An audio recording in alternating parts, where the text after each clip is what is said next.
Bonjour à tous et bienvenue dans No Spoil, votre rendez-vous ciné et série en collaboration entre Le Stream et Allociné. Quelle joie d'accueillir sur le plateau Monsieur Johan Sardé, rédacteur en chef d'Allociné. Bonjour, comment ça va? J'ai toujours droit à monsieur, j'aime bien. J'aime bien ce petit moment. Ouais, C'est le moment de ma semaine où j'ai droit à monsieur, où j'ai pas l'air vieux. Tu sais qu'il y a régulièrement des gens, à chaque fois que je te présente, c'est quand ils entendent ta voix qui disent « Ah mais c'est Michel !» C'est Michel, c'est monsieur Michel. Voilà, ça fait donc 6 ans que tu fais cette émission, ou en tout cas que tu Et travailles avec nous. Voilà, des gens découvrent encore qu'un Michel se cache en moi. En fait. Voilà, donc n'hésitez pas, si vous nous découvrez aujourd'hui, que vous découvrez que Michel est Michel, et Michel, papa, et Michel. Il y a la chaîne sur YouTube, le stream replay. Vous avez 6 ans d'historique. Alors évidemment, les news, bon, c'est plus trop des news. Par contre, on fait des sujets. Et aujourd'hui, par exemple, on a un sujet sur Sylvester Stallone. Pourquoi est-ce qu'on parle de Sylvester Stallone aujourd'hui ? Pourquoi on parle de Sylvester Creed, Stallone parce qu'il nous a quittés. Non, c'est pas un piège. Hein. Non, C'est pas un piège. Parce que déjà, on a tout le temps envie de parler de Stallone, mais il y a à la fois la sortie de Creed 3, dans lequel il n'est pas, mais il y a quand même son ombre qui plane sur le film. Il y a les 40 ans de la sortie française de Rambo, qui est l'autre personnage emblématique. Il y a sa série Paramount Plus, Tulsa King, que je recommande chaudement d'ailleurs. Donc en fait, il y a plein de bonnes raisons de parler de Monsieur Sly. Et c'est un truc qu'on n'avait pas encore fait. Et donc voilà. Genius qui est avec nous aujourd'hui. Comment ça va? Écoute, ça va. Sly, qu'est-ce qu'on en pense de Sylvester Stallone ? C'est la famille. Ah bah c'est bien, tu le sais. Bah Sly, j'ai grandi avec, acteur que j'adore, grand acteur. Voilà, au début considéré au tout début comme un petit monsieur muscle, et puis au final on s'est avéré que c'était un grand monsieur. J'ai vu, je vais pas dire que j'ai tout vu de Stallone, mais beaucoup. Il a quasiment 70 films, 70, séries. Je vais dire 70 ans, il a plus que ça. Non, je parlais de films, séries, etc. Le premier Rambo, fabuleux, franchement. Et je suis très chaud pour la série sur Paramount là, qui a l'air bien sympathique. C'est sa première série, non? C'est sa première série, et tu vas voir des petites surprises autour de ça en news. Il sera là en émission. Il arrive. En tout cas, voilà, Sylvester Stallone sera notre gros dossier de la semaine. Je me tourne du côté de Max d'Allociné. Comment ça va ? Ça va et toi ? Ça va très bien.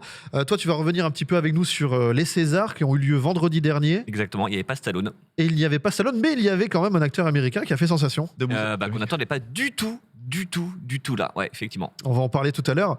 Et Nanix était avec nous aujourd'hui. Nanix qui partage avec moi quasiment la même génération. Et donc forcément, Stallone, ça nous parle. Ah oui, Stallone, ça nous parle. Moi, j'ai grandi avec lui. Et ça fait partie, c'est le panthéon des films d'action. Bref, enfin, je pense que voilà, Stallone fait partie des acteurs sur lesquels j'aurais jamais vraiment envie de dire du mal. Même si le film est pas bon, je dirais ouais, c'est pas grave, c'est Stallone, quoi. Voilà. Genre Taxi 3. Par exemple. Molo avec Taxi 3. Acteur, scénariste, réalisateur, il a plein de cordes à son arc, et c'est vrai qu'on a toujours tendance à se souvenir de Monsieur Muscle, mais vous allez voir que c'est beaucoup plus complexe que ça. En attendant, tout de suite, c'est les news.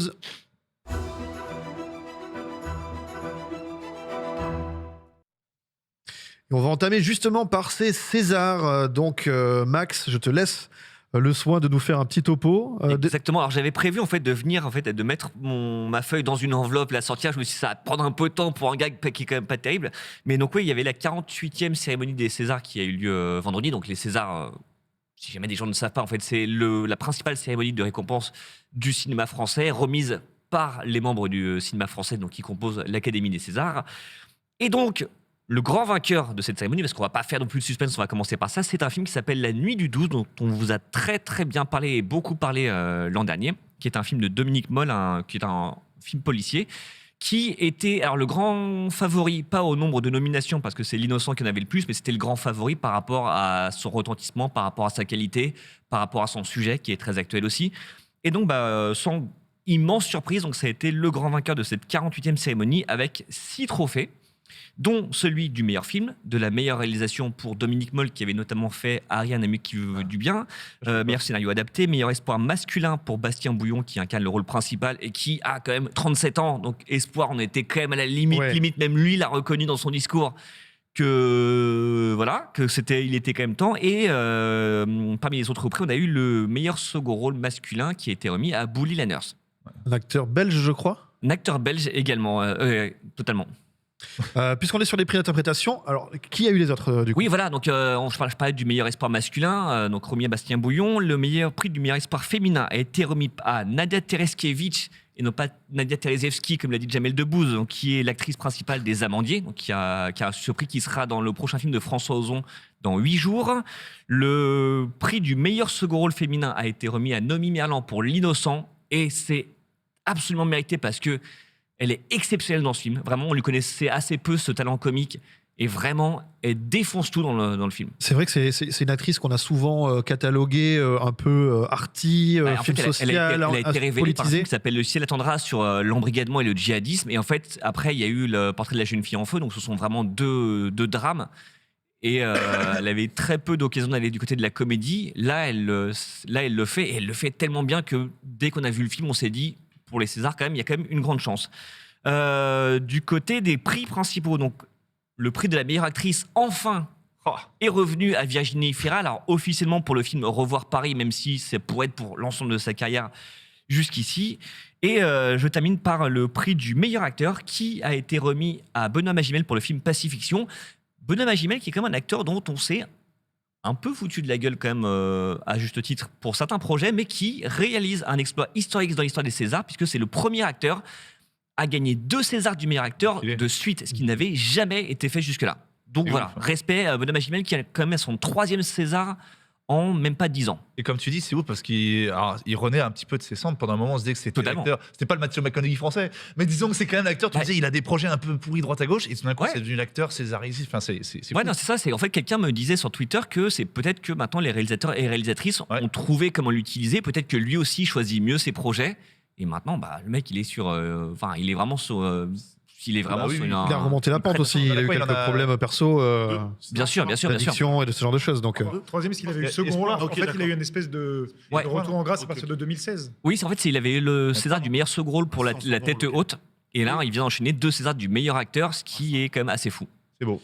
Est-ce qu'il y a eu des surprises ou des absents Il n'y a pas eu énormément de surprises en vrai, parce que, comme je disais, le principal favori a été récompensé. On a eu beaucoup de films qui ont eu 2 Césars. Donc, globalement, même si je trouve que les nominations par rapport à la qualité de l'année qu'on avait passée dans le cinéma français étaient un peu décevantes, parce qu'il y a beaucoup de films qui ont été laissés de côté, et notamment les réalisatrices, puisque aucune d'elles n'était nommée pour le prix de la meilleure réalisation, comme l'a très joliment rappelé Jérôme Commandeur avant de remettre ce César, en disant celui qui viendra, puisque à moins qu'il se fasse opérer entre son fauteuil et ici, ce sera forcément un homme qui gagnera. Donc ça, voilà, dans les absents, il y avait ça.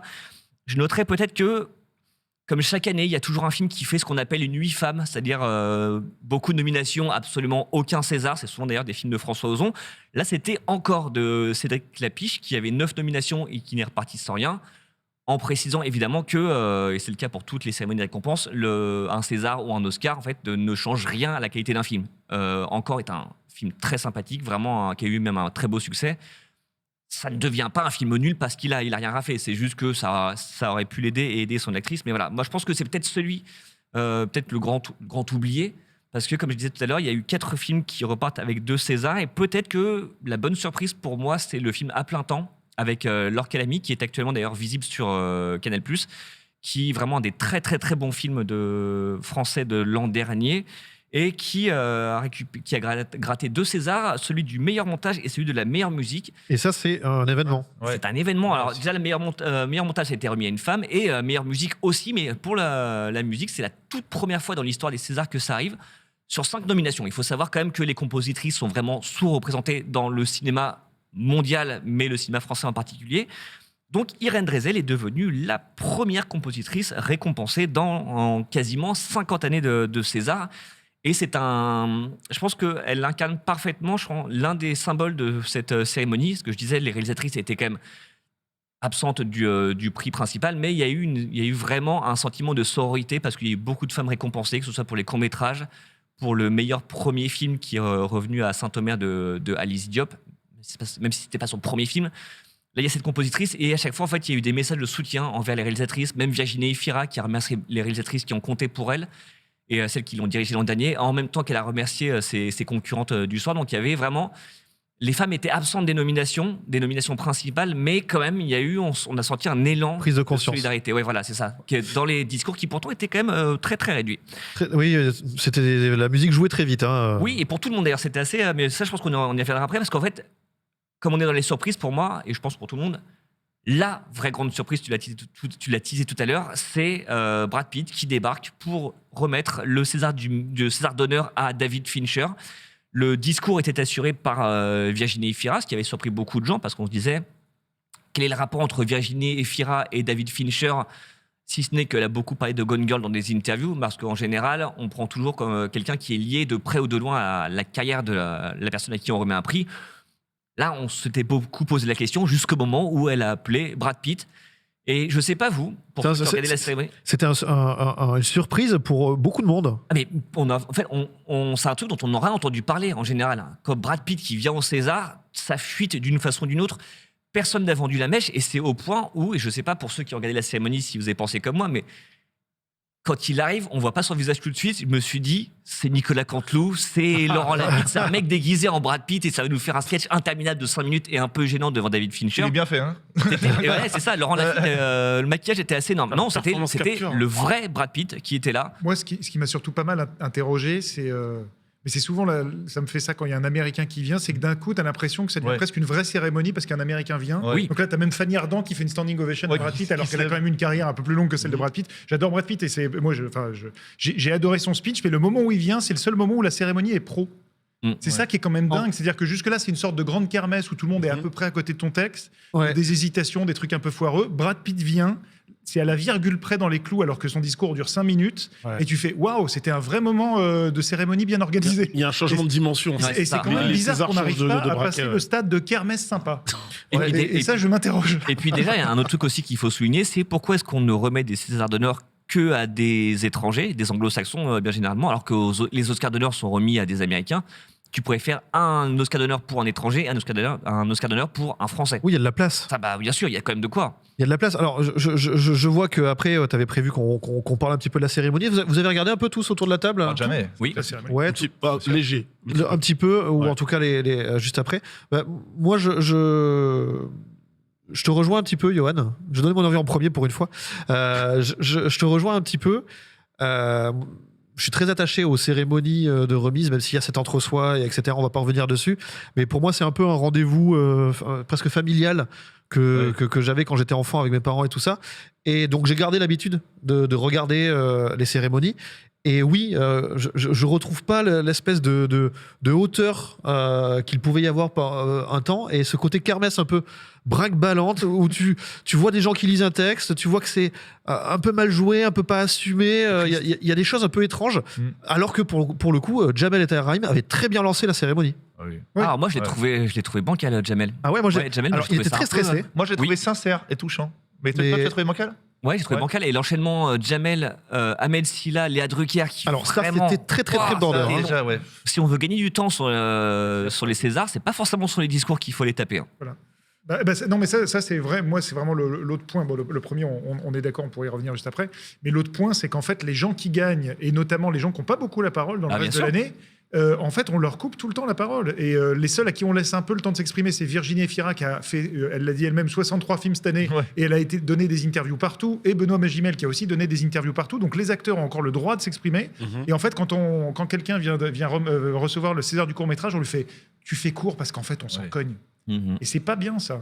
C'est le moment où il faut justement laisser plus de place à ceux qui là, peuvent pas exister. Là, ça a un peu changé cette année, parce que donc, le premier prix qui a été remis, c'est le prix du meilleur espoir féminin. Et là, en fait, elle s'est pris la musique au bout de 45 secondes. Et on s'est dit, parce qu'en général, c'est comme tu dis, c'est les techniciens, c'est des gens qu'on voit jamais et qui, ils sont pas habitués à s'exprimer, mais ils profitent du peu de visibilité qu'ils vont avoir pour s'exprimer, pour remercier, pour faire passer des messages, parce que ils ont quand même c'est un métier qui est précaire. Et on les vire là où tu laisses des fois un sketch de 45 minutes, tu laisses un discours très long. Les seuls finalement qui ont pu s'exprimer au-delà de Efira et Benoît Magimel, c'est les derniers, donc c'est les producteurs de La Nuit du 12. Et heureusement parce que c'est là qu'on a eu le discours le plus fort sur les rapports hommes-femmes, sur les féminicides, sur la misogynie, qui sont vraiment le cœur du film. Alors que j'avais vu sur Twitter justement beaucoup de gens qui reprochaient au réalisateur Dominique Moll, quand il a reçu le César du meilleur scénario ou de la meilleure réalisation, de ne pas avoir parlé de ces sujets-là. Et après coup, il a dit « Ouais, mais non, j'ai pas eu le temps. » Et en fait, avec 60 secondes les discours, tu as le temps que pour les remerciements, tu n'as pas le temps de dire quelque chose. Et du coup, je sais que c'est ce que tu dis souvent sur les cérémonies, c'est qu'en fait, ils paraissent déconnectés du monde réel. Là, encore plus, qu'en fait, on est dans l'entre-soi le plus total. Tu as le temps de rien dire du tout. Alors que je trouve que faut pas faire trop long. Donc, tu peux, au bout de 2 minutes, par exemple, tu peux commencer à leur dire attention, faut pas déborder. Mais pour moi, il y a un juste milieu à trouver entre 24 heures chrono et 60 secondes chrono. Parce que là, vraiment, Même Bastien Bouillon, qui est César du meilleur espoir, il s'est barré au milieu d'une phrase. Alors, on a posé la question aux gens qui nous regardent là en ce moment sur le chat, et vous êtes à 84%. Vous n'avez pas regardé les Césars. Ça donne Sachant quand même un qu'il y a indice. eu des bonnes audiences. Oui. Très bonnes Ouais, audiences. pour Sachant poser que- la même question, est-ce qu'ils regardons les Oscars du coup maintenant Et mais on le demandera la Bah, semaine encore prochaine. moins. Est-ce que vous avez regardé ou dans 2-3 semaines? Yann a raison sur un truc, c'est que tu sais, le cinéma français, souvent, ils sont entre eux et ça pointe du doigt le cinéma américain. Encore, c'est ci, c'est ça, nous on fait ci. Et par contre, quand il y a une star américaine sur scène, tout d'un coup, et c'est la première fois qu'Efira dit au public des Césars, ou quelqu'un dit de se calmer, tellement que c'était l'effervescence dans le public. Ouais. Tu verras jamais ça, les gens qui se lèvent, qui applaudissent. Non, non. Ah bah, on est calme. quand il y a Vincent Mackay, une voix, il fait. Ouais, là, il y a Brad Pitt. Je l'adore. Il y a Efira qui a dû faire sur scène, genre, calmez-vous, parce qu'il y avait des cris de partout, tu vois. Donc c'est un petit peu. C'est l'Olympia, les mecs ont fait un Ouais, slam c'est comme ça. ça sur la foule. C'est ça, bizarre. mais chaque année. Vas-y, excuse-moi. Non, mais Non, je dis à chaque année, moi je regarde aussi comme vous depuis tout petit, et chaque année j'ai espoir que ça devienne un peu moins triste. Mm. Et chaque année je suis un peu déçu parce que Ouais. tu me dis c'est toujours bancal et je suis toujours dit bah. il y avait Ouais, rien. les 9 présentateurs, présentatrices, au final, il y en avait 2-3 à garder. Hein, mais... Moi, je suis le Dont premier- Jérôme Commandeur, comme à chaque Ouais. fois qu'il Ouais. vient.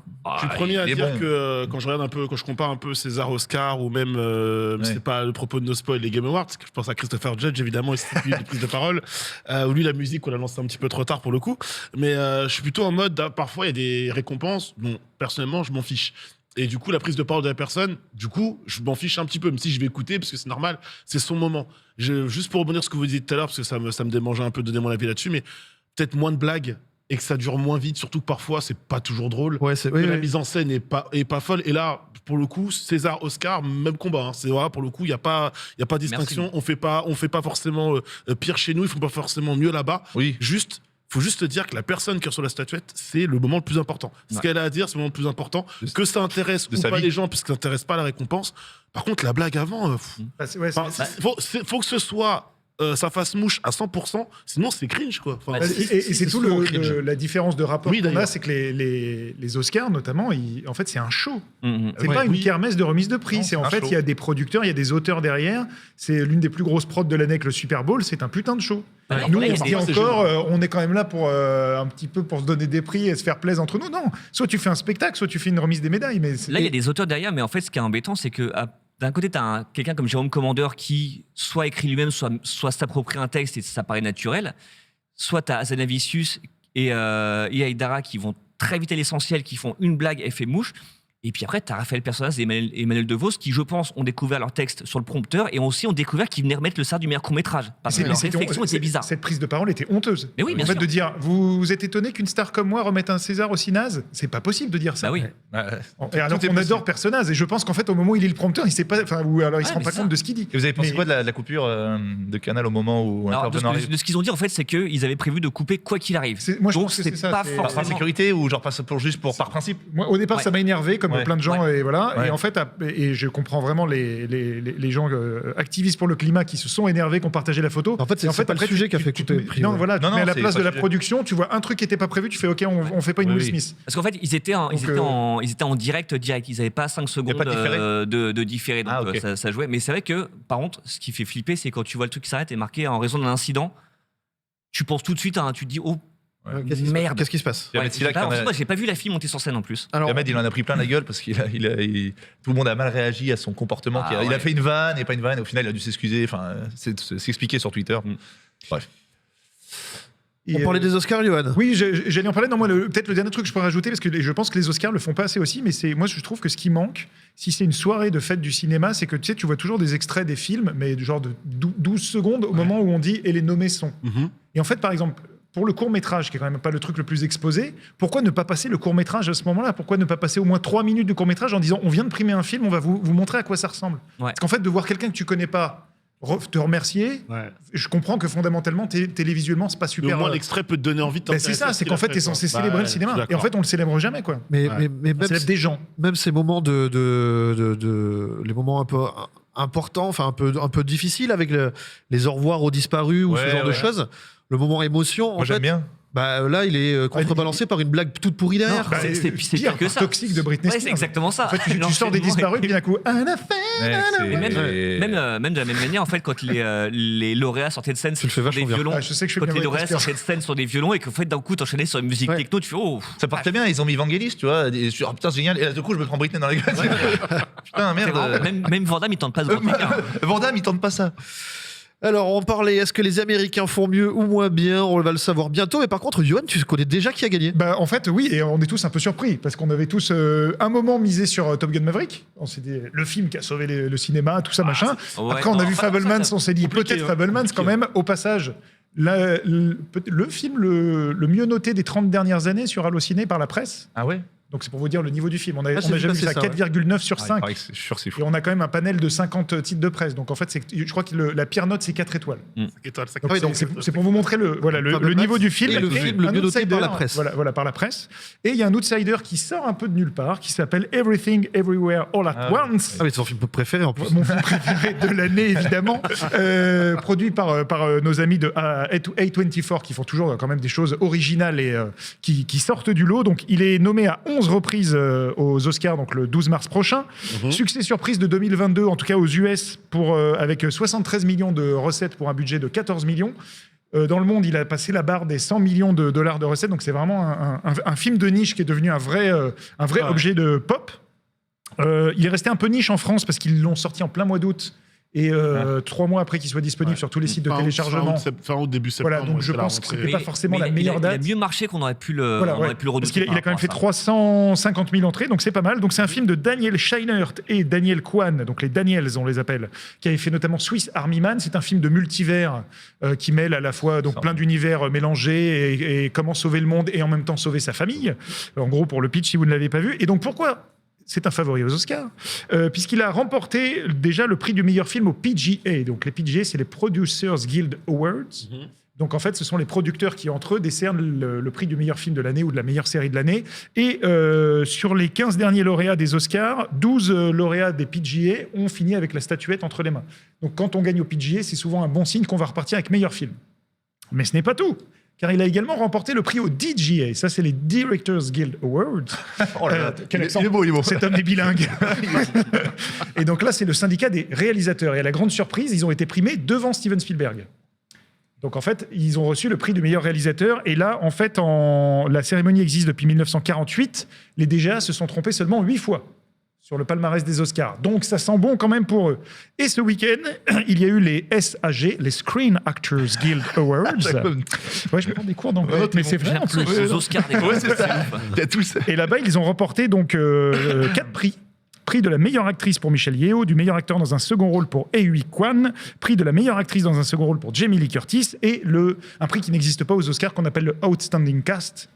En gros, meilleure distribution pour un film. Ok. Donc en fait, ils ont fait un peu carton plein à l'exception du prix du meilleur acteur puisqu'il n'avait personne qui était nommé dans cette catégorie. Mais donc, et pour finir, il va y avoir le 5 mars, donc ce week-end, les WGA, les Writers Guild Awards, qui eux récompensent le meilleur scénario. Et ils sont dans la catégorie du meilleur scénario original opposé à Nope, à Tar, à The Menu et à The Fabelmans. Il y a de grandes chances qu'ils le remportent aussi. Donc ça veut dire que quand on met ça bout à bout, ils vont peut-être avoir ce qu'on appelle quasiment le Big Five. Donc le Big Five, c'est quand on a Oscar du meilleur film, réal, acteur, actrice, scénar. Ouais. Ils vont a priori avoir film, réal, actrice, scénario et second rôle. Devant, il devant, connaît. devant Donc, The c'est Fabelmans, pas mal. Elvis et tout, c'est pas mal. Devant The Fabelmans, Devant Fabelmans, devant... Elvis, exactement. tu Donc, Elvis, en meilleur acteur, il a encore une chance, même si là, c'est Devant Brendan The Whale. Fraser qu'il a eu pour The Whale. Donc, L'Almanach. du coup, ça mais c'est repart un peu costaud. l'écart. Par contre, c'est costaud. Et il a pas Je me été. faisais la liste des Oscars, des différents nommés dans chaque catégorie. Il y a des catégories, meilleur acteur, meilleur second rôle, meilleur rôle féminin, meilleur second rôle, meilleur acteur, etc., meilleur réalisateur. Il y aura du sang. Pas Spielberg qui a félicité toute l'équipe, il a dit Si, si, bravo. il ouais. a dit qu'il avait beaucoup aimé le film. beaucoup Mais tu vois, aimé. moi, le seul prix pour lequel je l'ai pensé favori, c'est meilleur scénario. Ah bah, Il dit, voilà, le truc Et qui- meilleur un montage. motif- montage aussi, exactement. Tu peux pas passer à côté de ça. ouais. Et peut-être meilleur second rôle parce que en fait toute la campagne a été faite parce que c'est une campagne les Oscars, il faut le rappeler que ça fait 6 mois quand même qu'ils en parlent à fond et que c'est vrai que pour le meilleur second rôle masculin le comeback de Ke-Huy Quan en fait ça s'écrit depuis 6 mois donc ça avait des chances mais de là à ce que vraiment il tape ces prix là. Alors, vous avez un Bon, sondage hein, justement là en ce moment. Est-ce que Everything Everywhere All at Once, moi aussi j'ai un peu d'anglais, t'as vu? C'est vraiment les Oscars Franchement, attends. c'est- Est-ce que c'est coté? Est-ce que c'est surcoté? Est-ce que c'est pas vu mais intriguant? Ou est-ce que c'est pas vu et on s'en fout? Voilà, vous avez. Moi, j'ai la réponse. Toi, tu l'as. toi, oui, tu l'as vu. Moi, je l'ai vu et j'ai détesté. Oui. Mais Mais, est-ce- je trouve ça admirable en termes de montage. Mais c'est tout. Est-ce que c'est une question justement par rapport à son statut actuel aux Oscars? Parce que j'aime beaucoup le film, mais de là à ce qu'il ait l'Oscar du meilleur film devant Fabelmans, qui vraiment c'est vraiment un film que tu récompenses toute la carrière de Spielberg avec quand même. Donc clairement, Oui, c'est un hommage. symboliquement, tu peux pas te rater là-dessus. A priori, tout est écrit. Je suis un peu perplexe. À la limite que tu partages meilleur réalisateur pour les Daniels et meilleur film pour Fabelmans, comme ça tu récompenses à peu près tout en même temps. Rappelle-toi, Oui. Parasite, t'y croyais pas avec 1917. Bah, Parasite, c'est l'un des rares exemples de rater des PGA, ouais, effectivement. Alors pour l'instant, on est à 34% de côté, 35% de pas vu mais intrigué, et 20 et 12% pour surcoté et pour pas vu mais je m'en fous. Peut-être en attendant quelques autres votes, on peut se regarder un petit morceau de Ke Huy Quan qui était donc au Screen Actors Guild Award. Normalement, j'avais mis, je crois, dans le runner le petit lien du tweet et vous allez voir, c'était un discours hyper émouvant. Et là, pour le coup, autant moi, tout le truc autour du film, je comprends pas trop, mais je suis tellement content pour lui qu'on peut regarder ces images-là. It's a really emotional moment for me. Recently, I was told that if I were to win tonight, I would become the very first Asian actor to win in this category. Ah ouais. C'est le premier acteur d'origine asiatique à remporter ce prix. Ouais.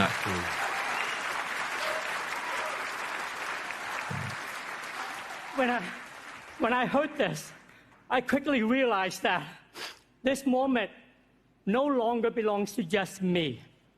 It also belongs to everyone who has asked for change. When I stepped away from acting, it was because there were so few opportunities.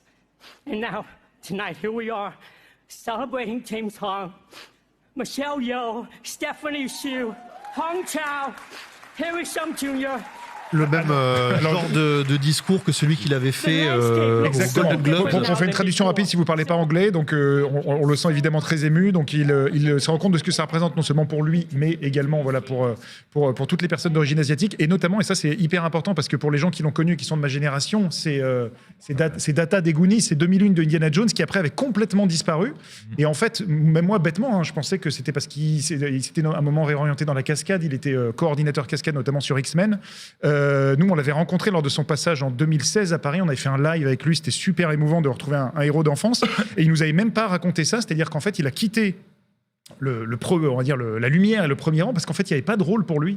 Et en fait, enfin, là, on dit, ouais, en fait, on va écrire des rôles pour tout le monde. Et donc, en fait, c'est pour ça que ce moment, il est hyper important. Je pense pas qu'on ait le temps de le passer aussi, mais Michelle Yeoh a eu un peu le même genre de mots en disant, ce prix, il est pour moi, mais il est pour toutes les petites filles qui se disent, ah tiens, elle me ressemble et je pourrais un jour être à sa place. Donc, il y a un vrai truc important qui est en train de se passer et c'est très chouette. Vous pouvez le retrouver sur. On va mettre le lien dans le chat de l'intervention de Michelle Yeoh.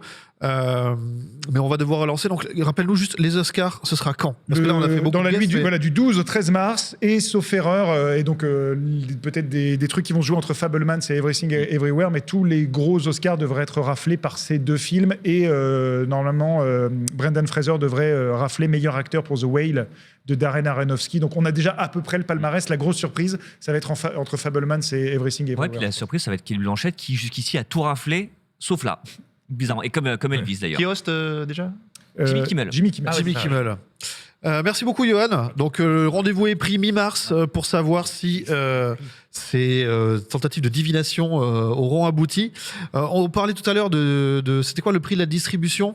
Ouais, le Outstanding Cast. Outstanding Cast. J'avais un petit le saviez-vous rigolo, je sais pas si vous savez, parce que moi j'ai Vas-y. découvert ça. 1996, Apollo 13 a raflé tous les prix que je vous ai donnés et n'en a reçu aucun aux Oscars. Ah, comme quoi? Rigolo, comme voilà. On appelle ça 8 femmes au César. Ouais, c'est ça aussi. La fusée. Et donc, je parlais de Outstanding. Cast. Oh, la Cast. transition. Ouais, ouais. Je la vois. Et justement, Un casting incroyable. Ah, mais Genius, tu veux nous parler d'un casting incroyable. Je l'ai pas vu venir. Métro et Jérôme Commandeur. Ouais, c'est ça, j'ai pas vu. Oui, les amis, casting incroyable parce que Netflix vient d'annoncer le tournage en cours de Fiasco, créateur de Igor Gottesman, vous connaissez sûrement, qui a fait la série Family Business et le film Five. Donc c'est une série humoristique, si on peut dire, et il réunit les acteurs qu'il connaît très bien, Pierre Ninet, François Civil et Pascal Demelon. Oh oui, Pascal Demelon sera toujours pour moi Radio Star. Un grand monsieur qui était déjà évidemment dans sa comédie Five, et surtout celle qui a explosé, notamment que je ne connaissais pas avant, que j'ai connue grâce à Family Business, qui est Louise Call Défi, qui aujourd'hui on voit vraiment partout. Donc voilà, c'est la nouvelle série annoncée en cours. Il faut savoir que Igor Gottesman jouera aussi à leur côté. Donc il n'est pas que réalisateur, il sera acteur bien entendu. Il y aura aussi Géraldine Nakache, Leslie Medina et l'humoriste Jimo. Voilà, humoriste que j'aime bien, qui parle tout doucement, mais qui me fait très rire. Donc voilà, il y aura 7 épisodes de 35 minutes et ça a été annoncé vendredi dernier et ça s'annonce très très très sympathique. Voilou.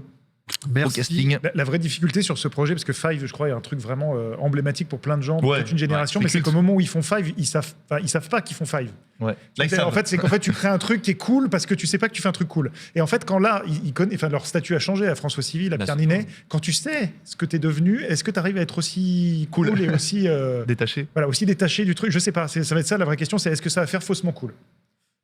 Faussement cool. Réponse quand Genius nous a dit. Il n'y a pas de date, il y a c'est pas de juste date de tournage en sortie. cours. Voilà, Ok, c'est sur ok. Netflix. Au moins, si ça se plante, les titres sont trouvés avec Fiasco. Tu sais Fiasco. eux-mêmes savent comment ils y vont. Ce sera facile, c'est cadeau. Ah, Il y la a deux presse, melons, les va gars. s'amuser. C'est franchement Les deux gens vont melons. se donner à cœur joie si ça marche pas, c'est sûr. Nanix, de ton côté, Oui. tu voulais parler comme les meilleures trilogies sont en 3 épisodes, d'un épisode 3 Oui. hypothétique. Hypothétique, en fait, c'est un épisode 3 qu'on attend depuis 2011 parce que Warner Bros à l'époque avait annoncé la mise en bouteille d'un numéro 3 en 2011. Je parle de Sherlock Holmes 1, Sherlock Holmes 2, Jeu d'ombre, donc avec jeu de l'eau, mais surtout en Dr. Watson, mais surtout en Sherlock Holmes, Robert Downey Jr. Vous connaissez mon amour pour ce personnage. Allez, mon terre, mon cher. Évidemment. C'est quoi cette imitation J'ai envie de le faire. C'est j'ai envie de Chaplin, le parce faire. qu'il a joué Chaplin. C'est un mélange entre Chaplin et un gars. Voilà. Juste pour vous rappeler un petit peu quelques chiffres, Sherlock Holmes Jeu d'ombre à l'époque en 2011, c'est un budget de 125 millions de dollars pour un peu plus de 500 millions de dollars récoltés au box-office, donc quand même une réussite compte tenu du projet. Et en vrai, depuis 2011, à la base, Warner avait annoncé un 3e volet. Depuis, plus rien, parce qu'il y a eu énormément de réalisateurs et de scénaristes qui ont eu le projet un petit peu entre les mains.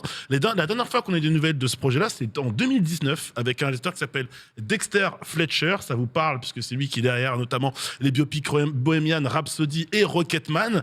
Et il s'est exprimé du coup récemment, parce qu'il est sur un tout autre projet, rien à voir, pour Apple TV, avec Chris Evans et Anna de Armas, donc Ghost.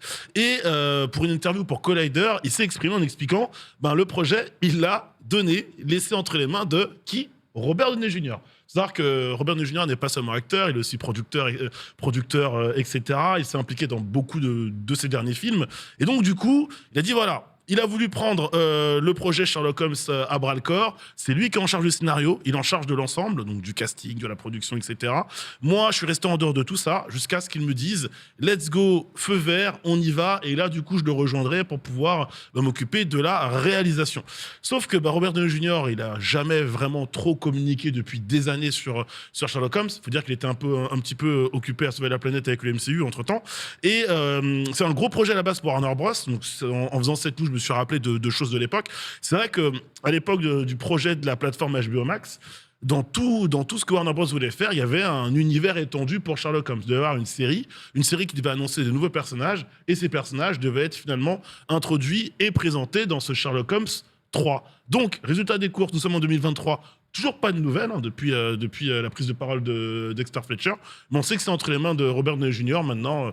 Si les fans le alpag, s'il a l'alpag, si lui-même trouve enfin le temps de s'intéresser à cela, peut-être qu'on pourra avoir cette suite. Et puis si Warner a l'argent pour lui, parce que c'est C'est peut-être vrai. ça le vrai problème, Aussi, c'est son salaire, parce que là tu vas en faire, en outre Oppenheimer de Nolan où il a un rôle secondaire, là c'est en fait ils ont fait son premier gros projet post Marvel Endgame. Cinematic Universe. Ouais. Le film est vendu sur ça, donc mais le problème c'est que vu son salaire sur les derniers Marvel, je sais pas si vraiment il va revoir ses exigences à la baisse. Merci à tous les 4 pour toutes ces news. Merci Nanix pour ce petit rappel autour de Sherlock Holmes. Dans le reste de l'actu, quelques petites brèves. Je pourrais vous dire que sur la première des news, Stephen King est enthousiaste. Oh, c'est rare ça. Eh oui, j'allais dire. Sur eh un oui. film adapté d'un de ses livres. Ce n'est pas un film, ce sera oui. une série. Non, ça pas s'appelle Ça, Welcome to Derry. Dans It, j'imagine en anglais. Donc ce sera une série télé. Ok. Une série télé chez HBO Max qui sera écrite par Andy Muschietti, qui qui était déjà Et il s'occupait de la réalisation de ça et ça 2. tout à fait, c'était derrière la caméra des 2 derniers épisodes. Et ça va revenir sur les origines. Donc c'est une origin story Oui. autour de Gripsou, le fameux Bah ouais, je personnage. suis d'accord. L'action se situe dans les années 60, puisqu'on sait que le monstre se réveille tous les 27 ans. Ouais. Et c'est coécrit par Barbara Muccetti, donc la sœur et productrice, d'après une histoire originale que le frère et la sœur ont en tête depuis qu'ils sont enfants et qu'ils lisaient le livre. D'accord. Donc voilà, ils ont proposé ça et c'est ça qui va faire la base de la série donc produite par HBO. En fait, ce qui est bizarre, c'est que l'origine du clown, sans être totalement donnée, elle est quand même un peu donnée À dans le roman et dans le 80%, film. voilà, à c'est ça. 80% déjà dans les films, dans l'adaptation de l'époque. C'est ça. On l'explique un peu. C'est un peu on une l'explique anti- beaucoup mieux dans Voilà, la version mais- de Muschietti, du coup. En gros, c'est Ouais. une identité millénaire qui est Oui, là, c'est qui ça. se réveille. Donc en fait, vu que ça se passe en 1960, ils vont expliquer quoi? Qui s'est réveillé 27 ans plus tôt? Ouais. C'est tout. Ouais. Ça. Ah, bah non, ok. Voilà. Bah oui, Non, le mec. exactement. Exactement. Et puis, est-ce qu'on a besoin de savoir des choses en fait qui, dans une histoire qui fait appel à l'imaginaire et aux peurs de chacun? Non, en fait, non. Tu vas casser le pouvoir d'évocation et le pouvoir, le pouvoir d'effroi de Gripsou. Donc c'est. Ça m'a fait pareil quand j'ai découvert que Dark Vador n'aimait pas le sable. Non mais voilà exactement. Ouais, parce qu'il est irritant et qu'il s'insinue partout, etc., etc. Revoyez les dialogues de l'épisode 2. Du coup, Réécoutez-les sinon. c'est voilà, Stephen King est enthousiaste. En général, ça n'augure pas de bonnes choses. C'est vrai. Pour le coup. En tout cas, une préquelle à ça et en production. On va revenir sur un sujet, on en parlait il y a quelques semaines, un sujet qui me tient à cœur. Oh. petit peu. Est-ce qu'on va Attends. parler de la Terre du Milieu? Ouais. Non, non, dites donc. Je sais On pas. parlait de The Lord of the Rings. par Je sais hasard. pas. Alors, on a quelques éléments additionnels par rapport aux premières annonces qu'on avait relayées. Donc, le PDG de Warner Bros. Discovery, qui s'appelle David Zaslav, Oui. a annoncé que la branche cinéma de Warner allait produire de nombreux. Il y a le mot nombreux dans nombreux. Hein. Ça peut être 2. Donc. Ouais. De nombreux films tirés du Seigneur des Anneaux de Tolkien. Le trio oscarisé Peter Jackson, Fran Walsh et Philippa Boyens, qui était réal et co-scénariste, seraient impliqués dans chaque étape du projet. Ouais. Ce serait produit par New Line, comme à l'époque. Ah, l'ancienne. Ouais, exactement. Et alors, Et petit ce point, sera avec Viggo Mortensen. alors, Orlando Bloom. petit point d'explication au niveau des droits, parce que c'est un gros le bordel. Oui. Il y a d'un côté le Tolkien Estate. Oui. D'accord, Tolkien Estate, qui regroupe les héritiers directs de l'écrivain Tolkien. Oui. Et de l'autre côté, Ils ont quasiment tout, je crois. hein. et alors, et de l'autre côté, il y a Middle-earth Enterprises. C'est ça. Eux, ils ont les droits de certains éléments de l'œuvre. Hmm. Ok. Voilà. Et c'est auprès de Middle-earth Enterprise que Warner Bros a obtenu les droits d'adaptation du Seigneur des Anneaux et du Hobbit. Alors qu'Amazon, c'est avec Tolkien Estate. du coup, Exactement. c'est ça. Et donc la différence, c'est qu'un, il a les droits pour le cinéma, l'autre, il a les droits pour la télé. Voilà. Donc la série, c'est toujours un truc sur Amazon Qui bouge pas. qui bouge pas. Bah oui, ça bouge pas, hein, c'est un peu le sujet. Et de l'autre côté, on a Peter Jackson qui serait réimpliqué, en tout cas Warner qui était déjà un peu dans la machine du Hobbit, plutôt qui propose de refaire des films, mais ils n'ont pas les droits du Silmarillion, ils n'ont pas les droits de tous ces trucs-là. On est vraiment sur les droits du Seigneur des Anneaux et du Hobbit, encore une fois. Mhm. Donc voilà, on ne sait pas trop ce qu'on pourrait avoir. Est-ce que c'est pas l'occasion peut-être d'avoir le final cut de 5 heures ou de 15 heures plutôt de Jackson, puisqu'on sait que par film, il y a à peu près entre une demi-heure et 1 heure d'image inédite. Ah, j'ai pas pensé à ça. Jamais mise en scène. Cette possibilité. Ça pourrait être ça remis sur Warner TV plus machin. La bonne nouvelle que j'entends, c'est Peter Jackson. Oui. De tout ce que j'entends. Sinon, j'ai l'impression qu'ils sont en train de Star Warsiser. Alors, ça veut pas dire qu'il va réaliser, hein, mais Hein ça veut pas dire qu'il va Ouais, tout non, mais réaliser et c'est tout. ça, ce serait bien. Parce qu'ils partent, c'est comme Star Wars où c'était quelque chose de grand, et petit à petit, c'est en train de devenir quelque chose d'industriel commercial. J'ai un peu peur. Moi, J'ai le un peu serait peur. impliqué. En vrai, si tu fais revenir Ouais. Peter Jackson sur ce projet-là, autant qu'il soit à la caméra. Tu vois, Ouais, au-delà mais- au-delà du Parce fait qu'il a Ouais, envie mais- de remouiller le maillot. Déjà, sur le Hobbit, je pense- sur le Hobbit, il voulait pas, il a chopé Ouais, mais un en fait- ulcère à cause de En ça. fait, Ouais. ça dépend de ce que tu veux lui proposer. C'est toujours pareil. Qu'est-ce qu'il ferait du coup s'il réalise pas Il Bah, il conseillait.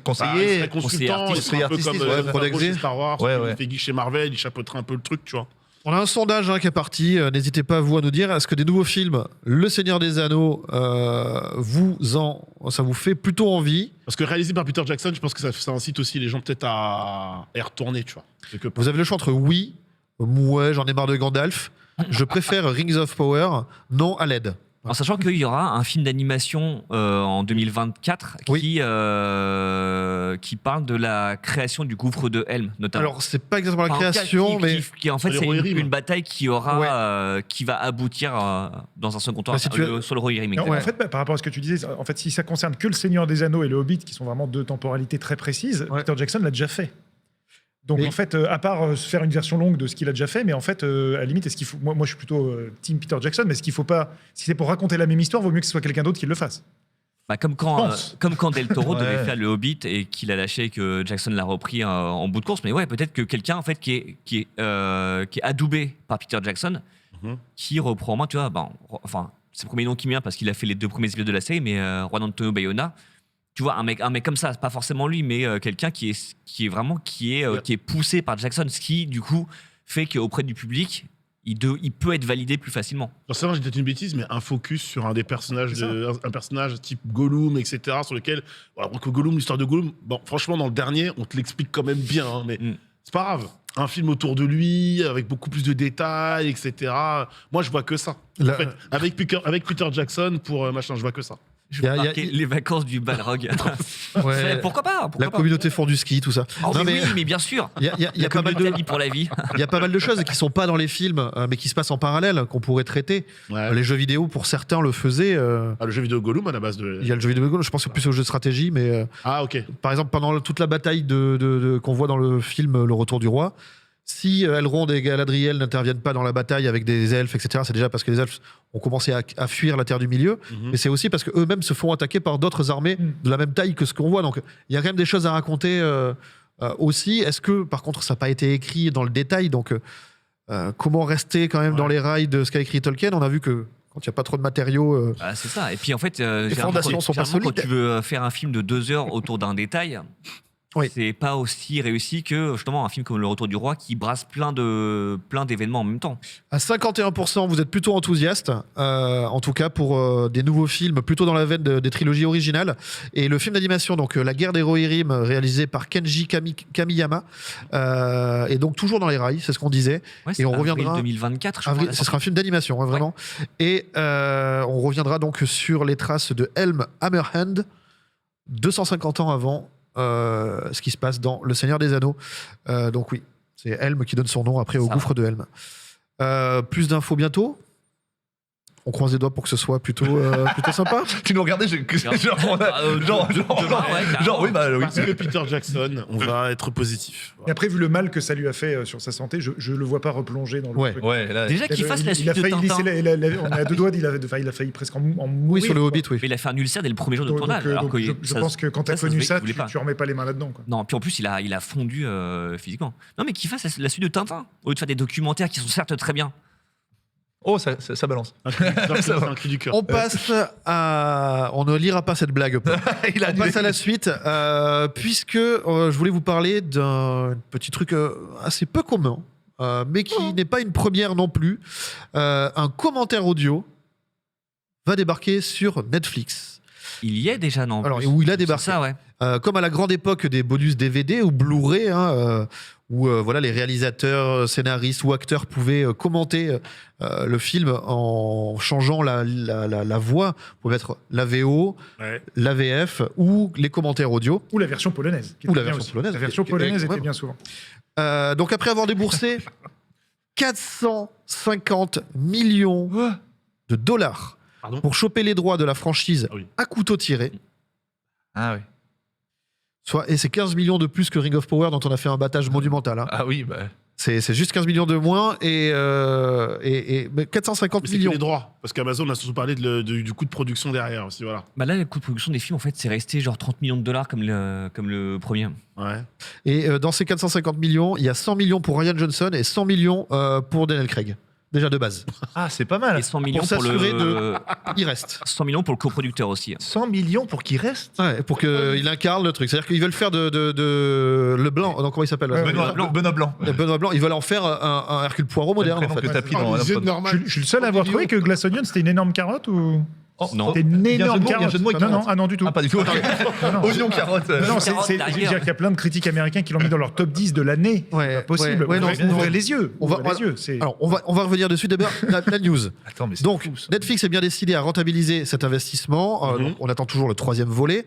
Mais en attendant, donc, il y aura les commentaires audio donc, de Ryan Johnson sur Glass Onion.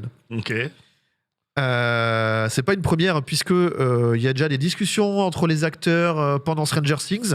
Oui. On a eu aussi les making-of de Pinocchio avec Guillermo del Toro. On a eu aussi des vidéos des coulisses de The Killer, le prochain Fincher. Mhm. On a eu aussi dans House of Cards, qui était un des premiers à avoir le commentaire audio enregistré par Fincher et Joel Schumacher.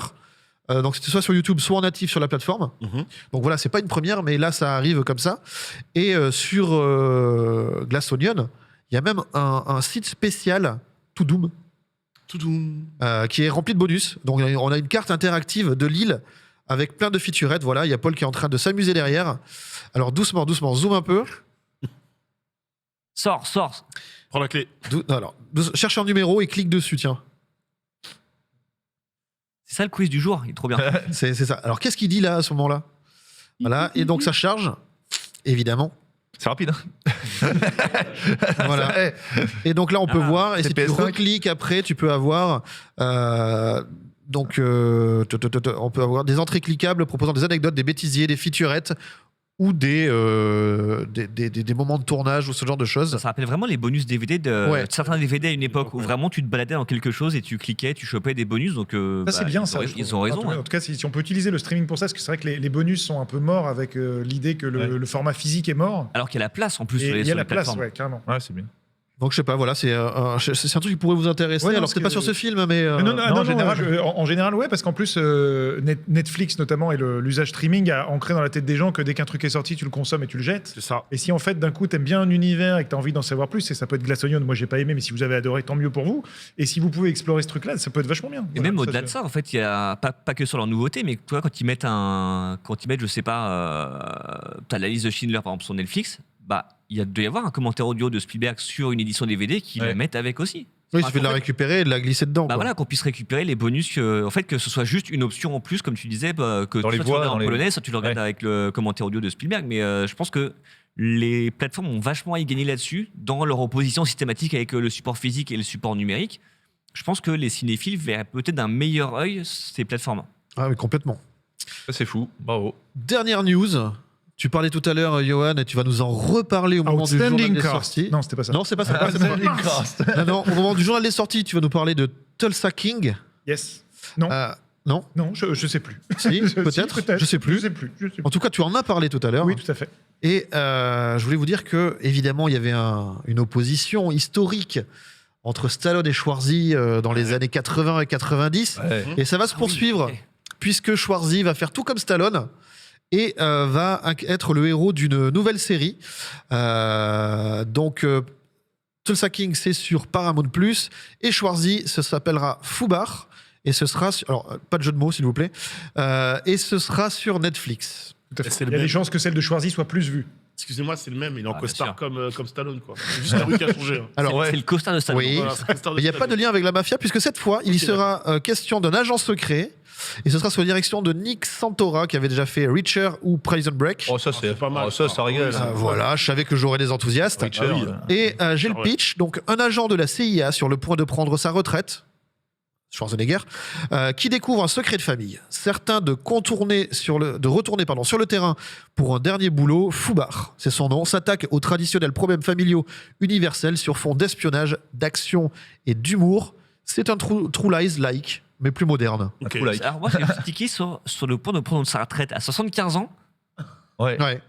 En fait, ouais, j'ai peur de ça parce que, tu sais, comme De Niro dans le dernier Scorsese, il est rajeuni, mais dès qu'il met un coup de pied, il se casse le dos. Tu vois, j'ai peur quand même qu'on Bah, voit. je pense que Schwarzenegger a une meilleure condition physique. Oui, Oui, Schwarzy, mais il soulève encore. Il a quand même 75 ans. Enfin, tu vois, tu le sens. Mais oui, il est quand même meilleur. Par contre, toute sa vie, on lui met un flingue dans les mains. C'est vraiment idée. Je voudrais juste jouer une comédie romantique. Non, prends une arme. Tire-leur dessus. Avec un flingue. Tu peux mettre un flingue dans la Au vie. resto avec Il un aurait fait flingue. ça, c'était Mr. et Mrs. Smith, il avait pas le choix. Oui, c'est vrai, oui. Et du coup, ça sort en mai 2023 sur Netflix. Voilà, je sais pas si c'est un truc qui vous hype. Moi, Schwarzy, ça reste un truc où j'y jetterai un œil. hein. Schwarzy, Pourquoi Ouais, c'est pareil que toi. c'est ça. Pourquoi pas? En vrai, pourquoi pas, ouais. Pourquoi pas, Bah oui, pareil. pourquoi pas. Schwarzy, c'est sympathique. C'est tout pour les news aujourd'hui. Tout le reste des news est à retrouver sur allociné.fr à la rubrique news. En attendant, nous, on va passer au côté sur côté.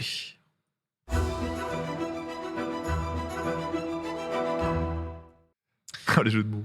Le côté sur côté, nouvelle formule. Je vais vous lire Régale-moi. un commentaire faut encore qui va deviner. plutôt à le contresens de l'opinion générale. Évidemment, on va essayer de trouver quel film c'est pas sorcier, le but Oui. n'est pas là. Mais on va surtout essayer de voir. J'ai cru que ça partait tout seul. On va quand même essayer de voir si on est d'accord, pas d'accord. Est-ce qu'il y a débat? D'accord. Est-ce que ce film est coté ou surcoté? Attention, on est parti pour l'avis d'un spectateur allociné. Petit critique. C'est une comédie mièvre et franchouillarde. L'histoire est niaise et les dialogues du même acabit. Si ce n'est pas mauvais, c'est pas un mauvais film à proprement parler, il ne mérite certainement ch'tis. pas le succès qu'il a eu.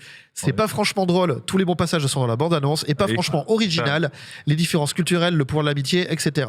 Cependant, si Danny Boone n'avait pas eu le mauvais goût de se plaindre que son film n'était pas assez représenté au César, et puis quoi encore, j'aurais peut-être mis 2 étoiles. Le cornio, c'est le mec qui a raconté. Le mec qui a rien compris. Il aurait pu se plaindre que le Corneau n'ait pas été récompensé au César. Oui, c'est ça. Qui n'existait pas à l'époque d'ailleurs. n'existait pas. Ce mais- lecteur allociné n'a mis que lui 1 étoile. Ah ouais. Il s'agit de Allez, bienvenue chez les ch'tis. Bienvenue chez les Ah, c'est vrai ch'tis, qu'il s'était tout à plein, fait. j'avais oublié, ouais. Il s'était plein, c'est ça? Alors, est-ce qu'on est d'accord avec Monsieur une étoile? Alors oui et non. Ah, Oui, non. Ouais. alors déjà il y a débat. Déjà, ouais, non, avec moi-même d'ailleurs. Ouais. C'est-à-dire que une étoile, je trouve que c'est un peu exagéré. très sec, Le hein. film est pas fou. Moi, je me souviens d'avoir vu le week-end de sa sortie dans une salle blindée un samedi soir. Et je pense que ça participe au fait que j'ai trouvé ça sympa, c'est que vraiment la salle était hilar. Je pense que plus qu'en projection de presse où généralement c'est quand même très très très très froid. Après, je le rejoins sur le côté, c'est pas méga original, c'est pas non plus à se casser une côte de rire. C'est Les pas dingue. différences culturelles et le pouvoir de l'amitié. Oui, voilà, c'est n'importe quelle comédie. Il y a 1000 comédies avant ça qui l'ont exploité, en mieux ou en moins bien, ça c'est pas un souci. Donc ouais, non, je trouve que effectivement les quasi 20 millions de spectateurs, ça je trouve ça à la fois impressionnant et peut-être beaucoup trop par rapport à la qualité du film. Mais après, je reconnais que c'est quand même un film sympathique et qui est assez efficace. Alors, le bienvenu chez les ch'tis, son petit sondage sur le chat. Côté ou surcoté, il y en a un, c'est du 80-20. Je vous dirai après. On a deviné. Ouais, je on crois a deviné. savoir. Je crois avoir une idée. On a deviné. La question c'est, est-ce que ce succès, c'était vraiment pas mérité? Bon, je sais pas, c'est pas vraiment mérité. Question avec des négations, j'aime bien ça. Ouais, mais c'est que déjà, c'est le succès d'une région. Parce que c'est un peu comme ça que moi, j'ai ressenti ce film-là et comment les gens du Nord l'ont accueilli, etc. Ils étaient... En fait, dans ce film, il faut voir 2 choses. Il y a ce qu'on en pense, nous, et le côté fierté, en fait. Et je pense autant Danny Boone et les gens du Nord qui ont vu ce film-là étaient fiers de voir leur communauté représentée. Et de l'autre côté, il y a ce que les gens en ont pensé. Moi, je l'ai vu 2 fois, le film, et plus revu depuis. Pareil en salle, les gens se marrent, etc. Je trouvais ça cool. Je l'ai revu, je trouve ça cool. Après, de là à dire, est-ce que c'est, parce que ça parlait déjà, est-ce que c'est la plus grande comédie française? Voilà, c'est Alors si la question, est-ce que là c'est non, mais c'est une très bonne comédie pour le coup. Donc pour moi, le film est juste est cool quoi, tu vois. Il est pas sous-coté, et j'ai pas l'impression qu'il soit forcément sur-coté non plus. Ah, quoique, peut-être. Ça fait 15 ans que le film est sorti cette Oula, semaine, hein, c'est pour ça qu'on en parle. Alors Bilout, Ouais. il en pense quoi? Thomas Souris. Oui, non, il est pas bon? Non. Oh, d'accord. Je sais pas ce que t'allais dire. On se croira au César. Ouais, c'est. Non. Alors, surcoté par rapport aux 20 millions. Je pense que s'il n'y avait pas le côté franchouillard, on peut dire d'une bonne ou de mauvaise manière, c'est vrai que ça touche beaucoup de gens, ça touche une région. C'est joli, c'est attendrissant, on va dire. Voilà. Moi, je l'ai vu une fois. Honnêtement, ça m'a laissé ni chaud ni froid. C'est mignon, t'as quelques passages sympathiques. Danny Boone et Calmerat sont très bien. Mais c'est pas forcément surcoté au niveau du film, c'est un bon film sans plus, mais c'est très surcoté au niveau des 20 millions de téléspectateurs. Franchement, savoir qu'il fait 20 millions, il y a les films de Danny Boone, par exemple La Maison du Bonheur de Danny Boone, ça c'est du très lourd, tu vois, mais par exemple ça touche moins en général des gens. Ouais. Donc 20 millions pour moi, ça ne les vaut pas. C'est un film mignon sans plus que j'ai vu qu'une fois et voilà. On passe Ça à mon... ça vaut pas une étoile quoi. Non, Non, voilà, c'est ça. franchement sur 5, tu mets un 3 sur 5. Voilà, un 3 sur 5. Un 3 sur ouais. 5, La tu bonne- passes la un bon bonne moment, note, c'est 3 sur 5. c'est efficace et voilà quoi. Le problème, c'est que le film paye son succès alors qu'il était c'était le même film qui a un succès ou pas en fait. Oui. C'est toujours la même C'est ça. chose, comme on disait, un César ne change pas ce que tu disais tout à l'heure, ne change pas la qualité du film. Et donc en fait, c'est ce moment précis, comme c'est arrivé sur Titanic, comme c'est arrivé sur Intouchable, un peu inexplicablement, culturellement, t'as tous les gens qui s'alignent Avatar. pour voir un truc, et soit pour Ouais. éclater de rire ensemble, soit pour chialer ensemble, et ça s'explique pas. Donc après, est-ce qu'il le mérite ou pas je sais même pas si on peut avoir un avis là-dessus en fait. C'est juste que c'est un fait culturel à un moment et qui fait que ça a créé un espèce d'œuvre commune qu'on aime ou qu'on n'aime pas, mais qu'on partage tous quoi. Bah, tu Moi, parles c'est plutôt comme ça que je vois le d'Intouchable. film. Est-ce que par exemple, ça n'a rien à voir, est-ce que pour toi, il mérite ou pas mieux qu'un Intouchable?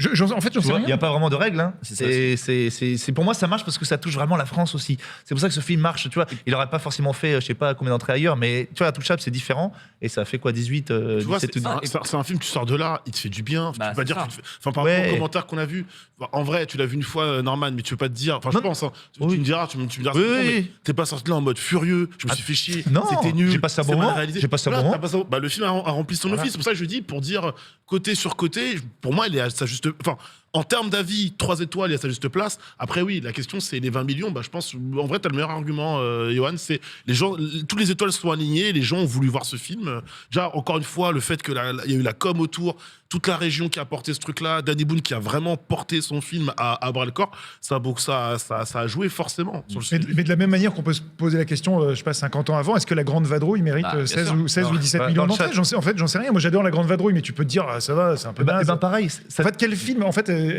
quel film mérite Et puis voilà, d'être vu parce par qu'en 20 fait, millions de gens? Je de sais toute pas. façon, le box-office, en fait, le succès d'un film n'est jamais lié à sa qualité propre. Ça se saurait. Ah, Il y a oui. certains films, je pense qu'on les aurait jamais revus, on n'a jamais eu de suite, par Pas. exemple. Mais tu vois, La Grande Vadrouille, Voilà. ça touche à une histoire qui est difficile de notre pays, qui a touché beaucoup de gens, et du coup, ça joue aussi. Et puis bon, La Grande Vadrouille, on peut être objectif ou pas, c'est quand même pour moi un autre petit niveau quand même que Bienvenue puis, chez il y a un Ch'ti. truc qui était Faut le différent. savoir, c'est que De Il y a Funès un- Bourvil, qui sont des génies absolus de la Il comédie, y a un le truc film qui est était un chef-d'œuvre de. Il y a un truc D'humour, qui était vas-y. différent à l'époque, en fait, c'est que les Ch'tis, il a fait son score en 3, 4 mois, 5 mois, alors qu'en fait, La Grande Vadrouille, il restait à l'affiche pendant Plusieurs encore un an et demi. Donc, Ouais, c'est- Ah ouais, un an et demi, il y a il reste- ça aussi, en fait, Ouais, c'est que le bien film sûr, restait bien sûr. beaucoup plus longtemps à l'affiche. Donc forcément, il a eu le temps de devenir le phénomène qu'il est devenu. Là où les Ch'tis, c'est peut-être ça aussi qui a crispé les gens, c'est que ça a été mais fulgurant. Le truc, on l'a vu, on l'attendait pas aussi haut. Ouais. Il est parti en torpille, c'était. Mais après, il y a un truc un peu inexplicable les gens étaient. Enfin, c'est presque un film qui te dit ton voisin est potentiellement ton pote, quoi. C'est un film qui dit ça, et donc Ouais, en c'est fait, ça. c'est un moment où on se reconnaît tous là-dedans, on fait ouais, c'est cool.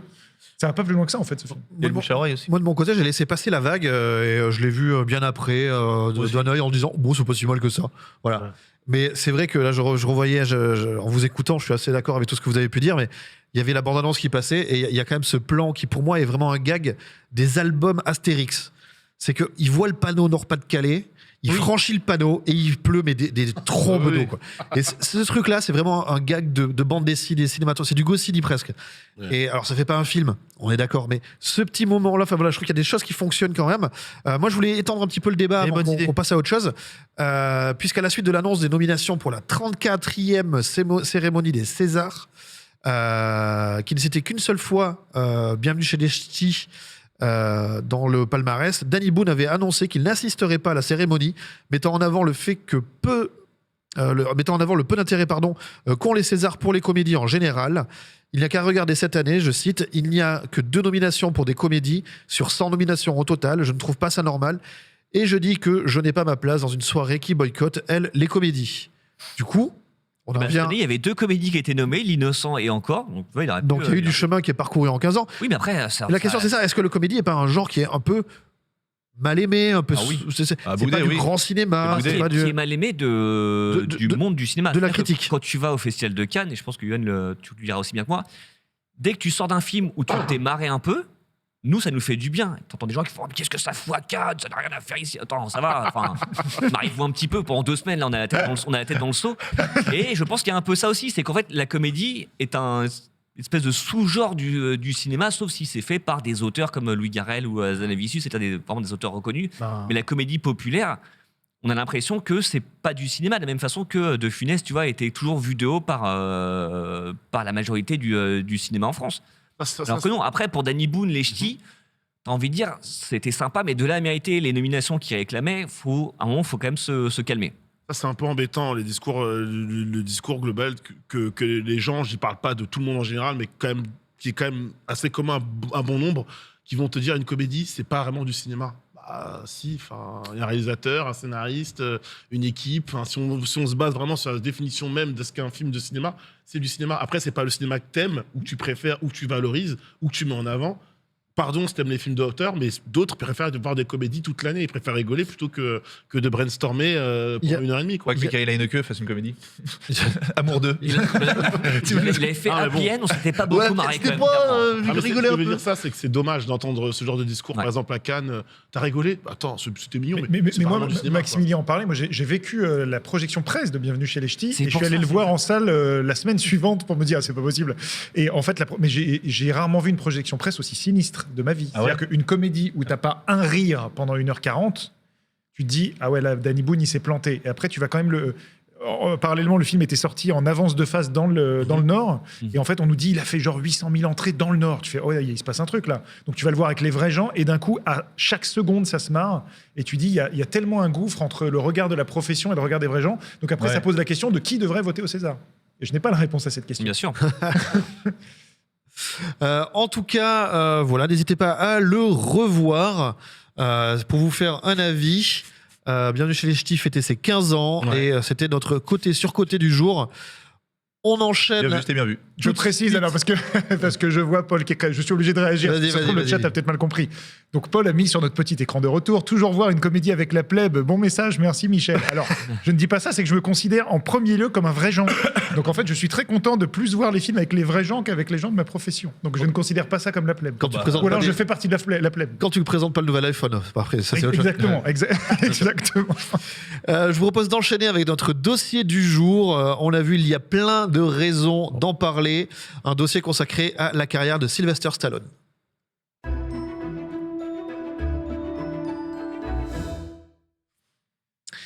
Sylvester Stallone, qu'on n'accueille pas du tout sur ce plateau. J'y ai cru. Il est où, il est là Je me suis dit, il y a eu Brad Pitt au Il y a, César.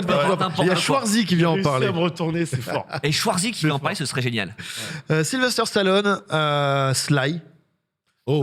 l'étalon Ah non, italien, Raccoon. Sylvester Gaudenzio Stallone. Oh, Euh, va bene.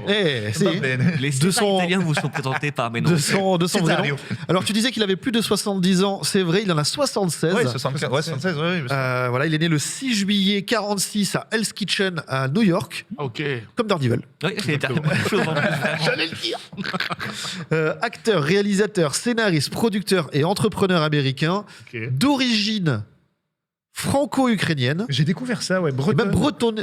Ah oui, Voilà. c'est vrai, si. Sa maman était d'origine bretonne. Stallone, c'est de chez nous. Attends, mais c'était pas Jim Carrey aussi qui était français. Ils sont tous français. Son arrière-grand-mère s'appelle Clérec, N'est-ce pas? je crois. Donc c'est rigolo. Elle est bretonne. Stallone écoute Mano assez régulièrement d'ailleurs. C'est ça. Il fait de la gigue coinchée sur du Dan Armoise. Donc voilà, une superbe photo de Sly tout jeune. Bon, par contre, il est né à New York, hein, mais voilà. Et donc, une origine franco-ukrainienne du côté maman et du côté paternel, c'est l'Italie, bien sûr, puisque son nom voilà, est plutôt d'origine italienne. À la suite de complications, ça aussi je l'ai appris, survenues à sa naissance, Stallone souffre d'une paralysie faciale du côté gauche. Ouais. Un problème de forceps lors de l'accouchement. Sa bouche est donc légèrement tordue et sa langue est à moitié paralysée, ce qui lui cause ce fameux défaut de prononciation, mais que vous n'avez que... bah alors il est plus vieux, oui. Que vous avez uniquement dans la VO, hein, évidemment. Ouais. Puisqu'Alain Dorval, qui fait sa voix en français, a récupéré un peu du timbre de Stallone, mais n'a pas ce problème d'élocution. Des débuts difficiles hein, pour Stallone. Polisson même. Ouais, mais alors déjà, Polisson. Alors, Polisson ne veut pas dire difficile. hein, Non, non, Je pensais pas entendre le mot polisson aujourd'hui. Je suis content. Je suis content. déjà, Norman, c'est fort. déjà, voilà, il est dans la rue au départ. Oui, avant, oui. Oui, dans la rue, Ouais. au début des années 70, et ce qui le conduit à faire un film érotique. Ok. Qui passe un peu inaperçu, et puis après des apparitions dans des séries télé ou dans divers films pour vraiment des tout petits rôles. Mhm. Et c'est en 76 qu'il est révélé avec Rocky. Donc c'est une histoire que lui a imaginée, Ouais. écrite, qui est inspirée d'un combat de boxe auquel il a assisté en tant que spectateur entre Mohamed Ali et un boxeur inconnu du public, Chuck Wepner. Donc le rôle a été proposé à James Caan, à Robert Redford, à Burt Reynolds ou à Ryan O'Neal, et il a pas lâché l'affaire. Ils n'avaient pas du tout pensé à lui. Et non, parce qu'il était un acteur dit de seconde zone. Voilà, c'est ça. Donc il s'est battu avec son script et donc ça a pris du temps. Finalement, Rocky arrive dans les cinémas en 76 et Sylvester Stallone est nommé aux Oscars, aux Golden Globes et aux BAFTA dans la catégorie meilleur acteur et meilleur scénario original, Il n'est arrivé avant lui qu'à Charlie Chaplin et Orson Welles, par exemple. pour placer un peu le niveau. Le niveau de monsieur. Et que le gars n'est pas qu'un abruti avec des gants de boxe. C'est un peu l'image qu'on en a. L'Oscar du meilleur acteur dans un second rôle en 2016 pour Creed. Ouais. Il débute dans le cinéma dramatique avec Fist en 78, La Taverne de l'Enfer toujours en 78 ou Les Faucons de la Nuit en 81. Et c'est en 82 qu'arrive Rambo. Et ça va orienter la carrière de Stallone pour des films d'action à gros budget. Donc les suites de Rambo, Tango et Cash, Cliffhanger, Demolition Man et jusqu'aux Expendables. Avec ça et là quelques drames comme Copland. Oui. Les suites de Rocky, quelques comédies plus ou moins heureuses. Et une étoile au Hollywood Walk of Fame en 84. Bonne carrière. Dernière ligne avant de vous laisser la parole. Ok. Stallone est un des superstars des films d'action à cette époque. Et les rôles de Rocky et Rambo ont tellement marqué les esprits et sa carrière que ça occulte un petit peu tous ses autres rôles, ses autres films et tout ce qu'il peut faire à côté. Il est peintre, par exemple, scénariste, réalisateur, on l'a vu, et que tout ce qu'il fait dès que c'est pas un film d'action récupère un succès plutôt mitigé auprès du grand public. Sylvester Stallone, j'ai plein de questions pour vous, mais d'abord un tour de table. Si vous aviez un film à citer avec Sly, Johan. Ah, c'est dur. Moi, je dirais Rocky Balboa, donc Rocky 6. Rocky 6. Ouais. On va Parce voir que pourquoi c'est- après. voilà, je D'abord, l'expliquerai pourquoi on les après, cite. ouais. Ah ouais. Si tu en avais un à citer, Janus. Vous avez droit au Merde, doublon c'est après. dur. J'adore les films de survie. On va dire que Rambo 1 de Kotcheff a, je pense, révolutionné, entre parenthèses, a apporté quelque chose au film de survie. Donc Rambo 1, pour moi, c'est Rambo 1. magnifique. Nanix. Et Rocky 3, c'est mec. Ouah, Rocky 3 parce qu'il faut pas J'ai déconner. hésité entre deux quand j'ai vu la question dans le runner, mais parce que ma fille, parce que c'est des fous rires, parce que le film est formidable, pour tout ce qu'elle représente en plus dans la saga Rocky 3.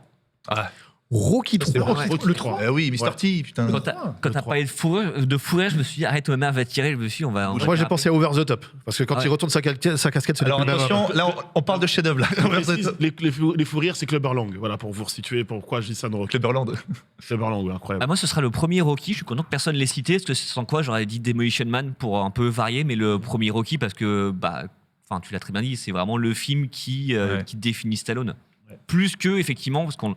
C'est marqué hier. C'est Alors, marqué là pour- sur le, pour sur le Jérôme, retour, les guignols de l'info. Notre réalisateur, Sly, c'est d'abord la voix des Guignols, Ouais. la marionnette donc de Monsieur Sylvestre. Ouais. Ouais, mais qui est aussi un truc, je sais pas si on en parle maintenant, mais qui est aussi intéressant, c'est-à-dire que Stallone est devenu malgré lui, si on regarde Rocky et si on regarde le premier Rambo, Ouais. c'est pas des symboles de l'Amérique triomphante. Bah oui, bien sûr. Ah Non. excuse-moi, mais C'était une question que tu avais après. je vais le mais- faire dans Ouais, l'ordre. voilà.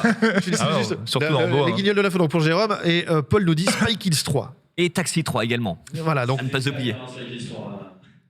on va y revenir, mais justement, voilà, il y a d'abord des anti-héros, plutôt d'une Amérique désenchantée, et tout d'un coup, il devient, avec les suites de Rambo, ce qu'on appelle un héros réganien. Exactement. Qu'est-ce que c'est qu'un héros Bah, réganien une sorte- non, mais en fait, il est le symbole de l'Amérique triomphante des années 80, alors qu'au départ, les personnages pour lesquels il est connu, c'est comme tu dis, c'est plutôt des personnages. Enfin, Rocky, c'est un mec sorti du caniveau qui arrive un peu à se sortir de là, et spoiler alert, il perd à la fin, donc c'est pas non plus un vainqueur.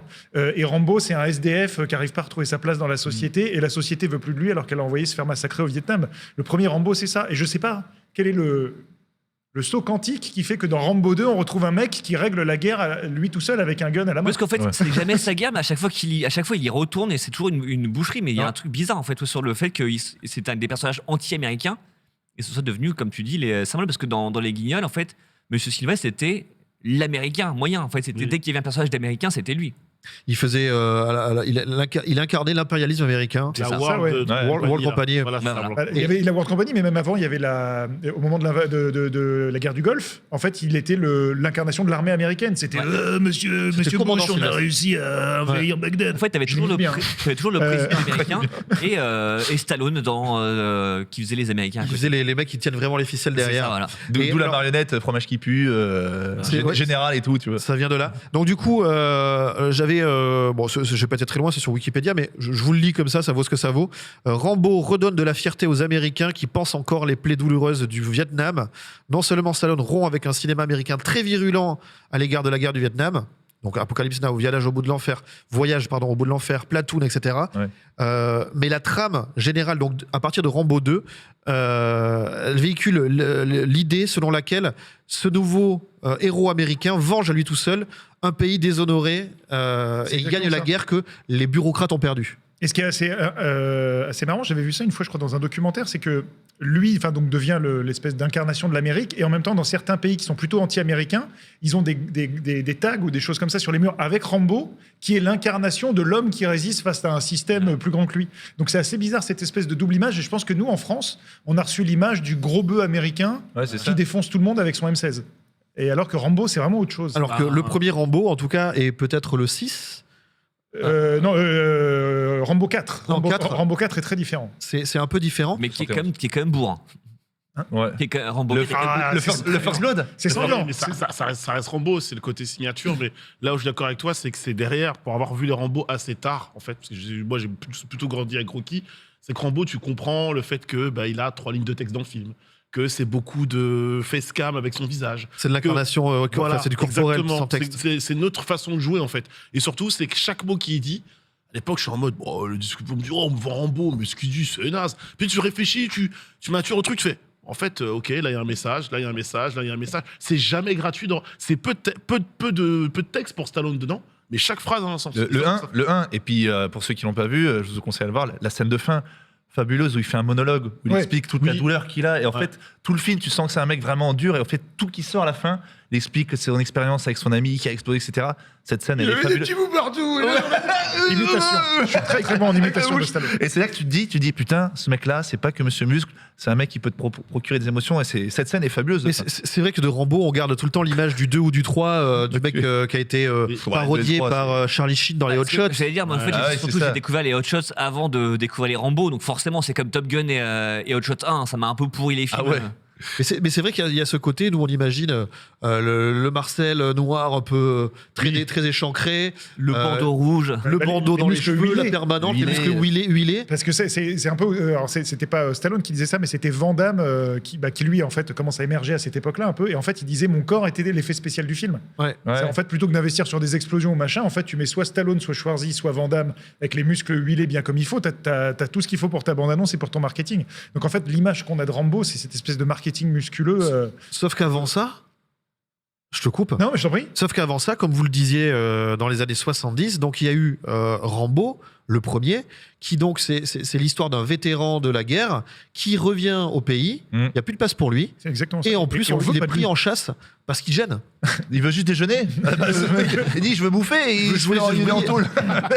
Et, C'est dégueulasse. Et du même côté, le premier Rocky, c'est l'histoire de. C'est une comédie sociale avant tout. Ah, complètement. Ça se passe sur un ring, mais c'est surtout la La rue et le ring. C'est- la rue et le C'est un ring. voyou Ouais, déjà ça. au début. C'est Un d'ailleurs le premier Rocky, c'est plus un film, c'est plus l'histoire d'un mec, l'histoire d'un futur couple, etc. Mais l'histoire de galère d'un mec qu'une histoire vraiment de pure boxe. Là où Rocky est devenu le côté chaud, Ah oui, oui. Grun, etc. Mr. T, C'est dans le 3, dans le 4, tout Voilà, ça. après. voilà. Et en plus, moi, Rocky, j'ai commencé par le 4.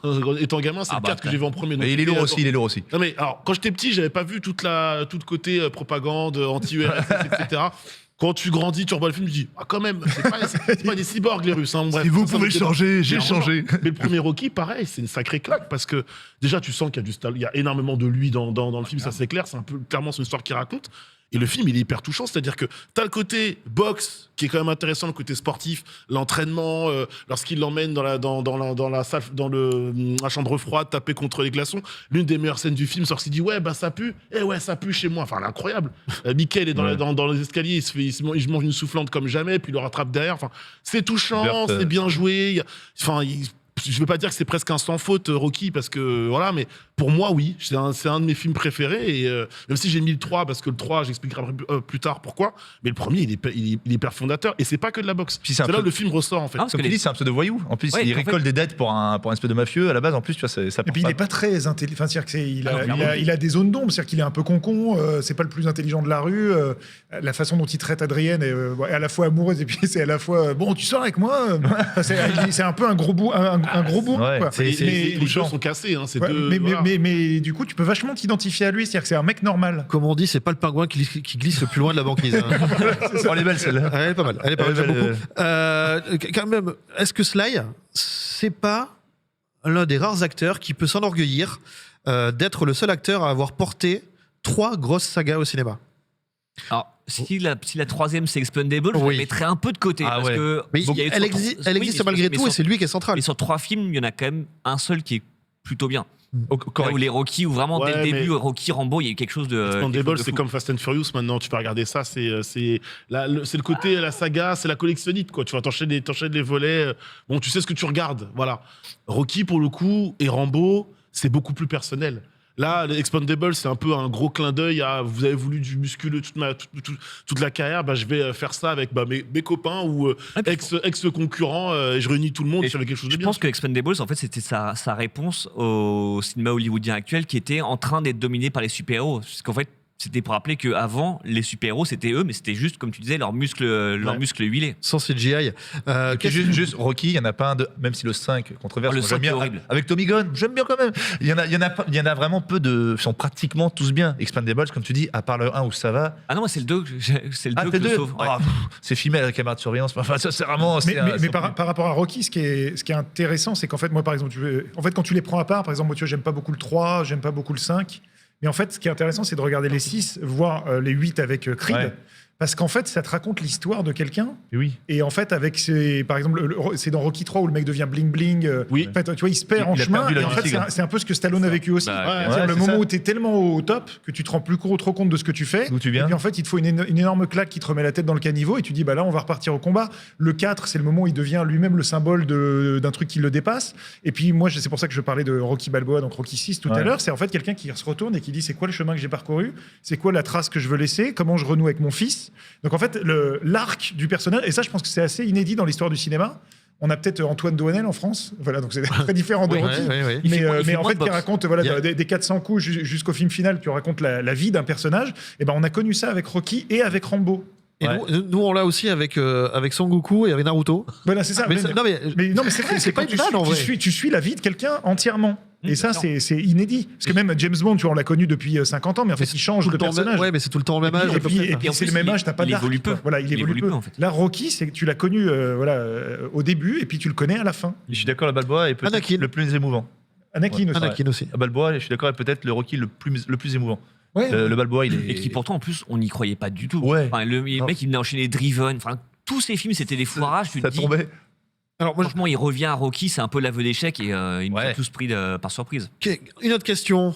Comment est-ce qu'on arrive à convaincre les gens qui sont un peu sceptiques que Stallone, c'est pas que une montagne de muscles? Bah, revoyez Bah, le premier Rocky, le premier Rambo. C'est ça. Revoyez-les. Rocky 1, Rambo 1. Les et- arguments sont dans des films. Donc, Oui. le premier Rocky, le Ouais. premier Rambo. Copland. Copland. Copland aussi. Copland. Alors, c'est quoi Copland? Copland, c'est un polar de James Mangold 97, si je me trompe pas. Donc James Mangold, c'est aujourd'hui quelqu'un en fait qui chaque fois qu'il touche un film, c'est bien. En gros, si on résume, il a pas l'aura d'un Spielberg, mais donc c'est celui qui va faire Indiana Jones 5. Il a fait avant Logan. Logan. Il a fait Le Mans 66. Il avait fait, c'était lui Identity. Ouais. Ouais, c'est ça. Donc, en fait, chaque fois qu'il touche un truc, c'est dans des genres différents, mais c'est toujours bien. Mm. Et donc, Copland, c'est un polar qui raconte la vie on pourrait dire, d'une banlieue américaine. Donc, une banlieue, je crois que c'est New York. Et en fait, qu'on appelle Copland parce que c'est la banlieue où vivent tous les flics. Et donc, en fait, c'est au sein de cette espèce de comté, il y a quand même un shérif qui est un peu le flic des flics et qui est donc joué par Stallone, qui est un gars un peu bedonnant en fin de carrière, qui sert pas à grand-chose, Flic de qui ville. est aussi un peu pris pour le teubé du coin par tous les autres flics. Et en fait, il se rend compte qu'il y a une histoire de corruption.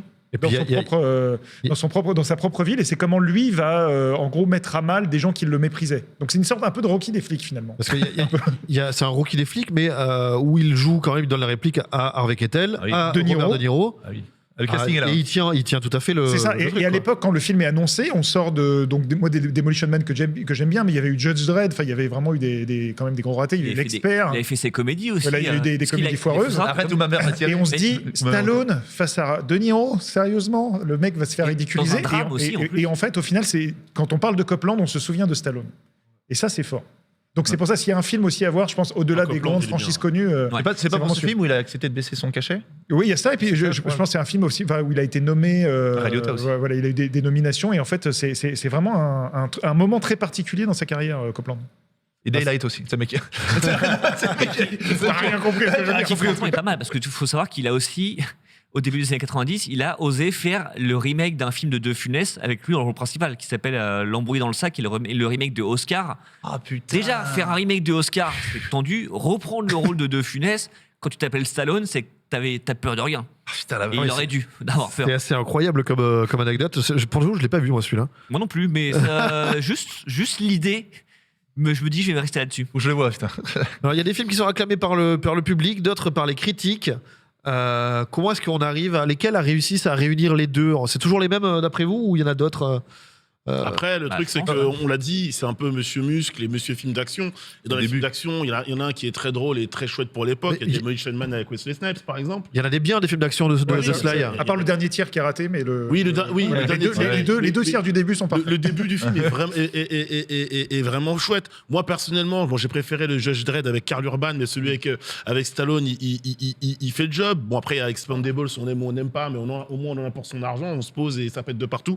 Et voilà, et avec des acteurs qui, quelque part, sont un peu en autodérision aussi sur eux-mêmes, donc c'est plutôt cool. Après, je sais pas si on avait d'autres à citer. Moi, Cliffhanger qui tient encore un peu Cliffhanger, la route. Ouais. un Il était peu. bien, Cliffhanger. C'était bien. Cliffhanger, c'est quoi? C'est un film de L'alpinisme. d'alpinisme. Voilà, c'est en gros un guide alpin qui se retrouve confronté à des braqueurs. C'est ça. Johnny Go. Piège de cristal sur une montagne. Ouais, qui en plus est fait par un mec qui est pas un manche, c'est Rainier Harlin qui avait fait la suite de Die Hard. Donc il y a ça aussi qui joue, peut-être que ses meilleurs films d'action sont aussi faits Beau par film, hein. des mecs qui sont pas des mauvais. Johnny Go méchant, c'était efficace dans les années 90. Mais ce qu'il faut savoir, je ne sais pas s'il en a déjà parlé, Stallone, mais c'est que Cliffhanger est peut-être un peu Demolition Man. C'est le moment où voilà, il est au sommet de la montagne Oui. et après ça dégringole. Ouais. Et en fait, c'est qu'à l'époque, je crois que c'était Luc Besson qui racontait ça dans un making-of du 5e élément, Mhm. où en fait il disait c'est Bruce Willis m'avait invité aux espèces d'après-midi barbecue que faisaient Stallone, Schwarzy et Bruce Willis dans les années 90, où en fait les mecs donc, ont un énorme cigare au bec et se montrent les bandes annonces de leurs futurs films. En fait, les journalistes ont cru à une espèce de rivalité. En fait, c'est des super potes, mais qui se sont montés le bourrichon tellement fort dans la surenchère qu'on arrive à des films qui ressemblaient vraiment à n'importe quoi pour l'un et pour l'autre dans les années 90, que ce soit L'Effaceur pour l'un ou les films qu'on a cités pour L'Effaceur, Stallone. quand même. Non, c'était Et pas bien, c'était Oh, pas bien s'il te L'Effaceur. plaît, merde. Apparemment, Arrête ou même va tirer, en Ah fait, oui. vient de ça. Apparemment, en fait, on a fait croire à Stallone, ou c'était peut-être vrai, que Schwarzenegger était sur le coup, Oui. et il a voulu prendre le truc, il a regretté aussi. et c'est Mais oui, par de toute façon, après, ils ont ouvert un resto ensemble, donc effectivement, ils étaient potes. Planet Hollywood. Alors qu'on nous a fait croire que. Parce que c'est vrai qu'ils avaient jamais tourné ensemble jusqu'au premier Expendables. Et la différence avec Schwarzy, c'est que Schwarzy a fait beaucoup de comédies qui ont marché. Et lui, il en a fait une, Stallone, et il a dit Ouais. plus jamais je ferai une Il comédie. est parce meilleur que... en comédie, Schwarzy. Et Schwarzenegger est meilleur en comédie. Ouais, il est meilleur en comédie. autodérision, alors Autodérision. qu'il est moins bon acteur en Il est moins général. bon acteur, je suis totalement d'accord. C'était une de mes questions. C'est qui le plus fort? C'est Schwarzy Voilà, ou c'est c'est Stallone? En tout cas, sur la longévité, alors après, je ne sais pas si on peut compter la parenthèse politique de Schwarzenegger, mais il s'est quand même retiré du jeu à un moment. Stallone, il est là depuis 5 décennies. Bah oui. Même Tom Cruise fait pas ça. Tom Cruise, il arrive la décennie suivante. Tom Hanks, c'est plutôt au début des années 90. Donc en fait, Stallone, c'est une star qui dure depuis 50 ans. Ouais. Et personne n'a fait ça pour lui. Mais j'ai l'impression que c'est plus. Après, bon, lui, il vient du culturisme aussi, Schwarzenegger, donc c'est plus facile de l'iconiser dans ses films. Et ce que Schwarzenegger a eu, que n'a pas eu Stallone, c'est qu'en fait, Schwarzenegger, lui, il a eu un James Cameron, il a eu un John McTiernan, C'est vrai. il a eu un Paul Verhoeven. En fait, Ouais. Stallone Il a un peu, manqué un grand réalisateur. Il a un peu des faiseurs à chaque C'est ça. fois. Ouais. Ou alors c'est lui qui réalise aussi, Après, parce qu'il n'a pas fait sur Schwarzenegger. il a sorti Rocky de ses mains, quoi. Non, mais Alors voilà, on allait ça venir, aussi, c'est que ça compense. Stallone, c'est aussi un réal. Donc on le sait pour les films dans lesquels il joue, mais il y en a d'autres. Bah, le premier, c'est très étonnant parce que les C'est gens très savent pas étonnant. que c'est lui qui met en Sauf scène. qu'il y a aussi des muscles luisants. C'est vrai, Oui. mais sur un dance floor. Sur un dance floor. En fait, c'est Stallone qui a réalisé la suite de La Fière du samedi soir. Ouais. Et la fille du samedi soir qui est un peu sur le même schéma que Rocky. Que Rocky, C'est ça. tout à fait. Alors que je vois, on l'assimile qu'à un simple film de danse, entre guillemets. Et en fait, non, ce sont Bah, deux c'est un films film qui racontent social la même avec chose. un Ouais. héros un peu con aussi, hein, il faut quand même le dire. oui. Mais si vous voyez, donc le film s'appelle Staying Alive, et si vous le voyez, notamment, je crois que c'est au début du film, il y a Travolta qui sort d'une laverie ou d'un resto, je sais pas quoi, et en fait, il croise Stallone dans la rue. Et donc je pense qu'à l'époque, des gens se sont dit pourquoi il y a Stallone dans ce film. Et ben en fait, c'est parce que c'est lui qui est derrière la caméra et c'est sa première réalisation. Oh, John, Oh il est là. Oh Il est là, John. Et pour le coup, il y a vraiment. C'est dans celui-là qu'il y a cette image où, avec Apollo en mini-short. Quand il court sur la plage. Quand il court sur Ah la oui, plage. c'est dans Rocky 3, ça. C'est des mêmes. Fabuleuse ça. scène. Ça, Rocky 3, Rocky. Ça, Rocky 3. Je te suis ça. Mais non, mais Clubberlang, déjà la VF, VO, très bien. VF, Clubberlang, Ouais. toi tu pues la défaite. Les meilleures Ouais. répliques de Rocky sont dans ce film. Une boucherie. Et puis, il y a tout, il y a énormément de symbolique, la mort de Mickey, comme tu l'as dit, le fait qu'il a ascension sociale, je suis au sommet, je prends la grosse tête, j'oublie d'où je viens, mes origines, et je dois retourner au charbon là. Donc, incroyable. Ouais. Oui, Mickey. Mickey. Oui, on le sait, oui, oh quoi. Oui. Et moi, il y a un film que j'aime beaucoup, J'aime. qui se situe dans les deux personnages qu'on a cités, mais donc le Rambo 4 qui s'appelle John Rambo, Ouais. en titre définitif. Qui arrange bien. Donc, faut 2008. oublier Rambo 5, qui est vraiment là pour le coup une Au espèce Mexique, là Une espèce d'énorme boucherie. de maman, j'ai raté voilà. l'avion Voilà. ultra violent. Boucherie limite un peu xénophobe, enfin Ouais. bizarre, mais en tout cas le John Rambo, c'est un regard aussi hyper intéressant sur son propre personnage de Rambo, parce qu'il y a une espèce de scène à la fin du film, à la fin de la boucherie finale, où en fait on voit Rambo qui surplombe le champ de bataille, et en fait tu vois dans son regard qu'il se dit en fait c'est pas moi qui change les choses. Ce qui est le message complètement inverse de ce qui sortait de Rambo 3, par exemple. On se disait, la guerre en Afghanistan, c'est John qui l'a résolu. et là, en fait, on a un personnage et un acteur qui se dit, en fait, je ne sers pas à grand-chose dans tout ça. Alors, Et moi, alors j'aime que- bien ce... alors que quelques années avant, ça parlait justement d'une suite de Rambo. Ils en ont parlé pendant longtemps, mais il était question que Rambo aille chasser les talibans après le 11 septembre. Ah oui, non, heureusement faut pas qu'ils l'ont faire pas ça. fait. Mais non, mais ils ont failli le faire. Et tu vois, en fait, je pense qu'il a fallu quelques années en plus pour qu'il prenne du recul sur lui-même et ses propres personnages et qu'il fasse des meilleurs films. J'ai une annonce à faire. Avant de vends faire une Mercedes. avant de faire une petite synthèse de tout ça, Paul a demandé sur le chat, c'est qui le plus fort, Stallone ou Schwarzy? Les gens ont dit Schwarzenegger, je pense. On est J'ai vu. à 50-50, Ah, tout excellent. pile et le vote est terminé. Ah, c'est beau, c'est beau. C'est beau, j'aurais pas parié là-dessus. On aime les deux. On aime On est que de l'amour. les deux. Bah oui. Du coup, si je résume, le premier Rocky, le premier Rambo, Rocky Copland, 6. Copland, Rocky 6. Copland, et ensuite les deux sagas, donc Creed 1, parce qu'il est fabuleux dedans. les deux sagas Rocky et Rambo pour l'ensemble de ce qu'elles racontent, Bien sûr. avec à chaque fois des films qui se distinguent, comme Rambo 4 et Rocky 5. 6, 5, c'est Tommy Gunn. Et on peut rappeler que les biscottos, c'est un Rambo. Oh. Elle est pas de moi, elle est dans un Lucky Luke. Qu'est-ce qu'il fait Je l'ai dans- volé dans un Lucky Qu'est-ce Luke. qu'il fait devant son miroir? Devant son miroir, qu'est-ce qu'il fait? Mais il se rend beau. Ouais, tu l'avais pas non Oh. plus. Blague il y a 20 ans. Ouais, non, tu la connais. Oui, j'en ai d'autres, Elles mais je vais sont pas les pas faire. horrifiques. Vas-y, avec Van Damme, tu l'as, la classique? Non, je vais pas les faire. Non, je vais juste passer au quiz. C'est le moment du quiz.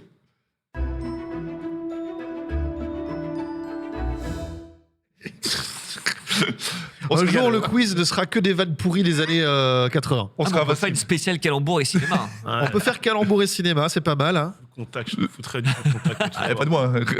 Celle-là, Il se je m'en dédouane. souviens au Il se primaire. dédouane. Donc, Ouais, primaire. CM1, toute ma vie, ça a marqué. Quel talent. Le chat l'avait aussi. Bah oui, ça, tout le monde l'a. Alors, le quiz aujourd'hui, boxe et cinéma. Oh. Oh, Et des choses. Eh, boxe et cinéma. Alors, pas que du Rambo, hein, du Rocky. Ok. Parce que Rambo, déjà, on n'était pas dans.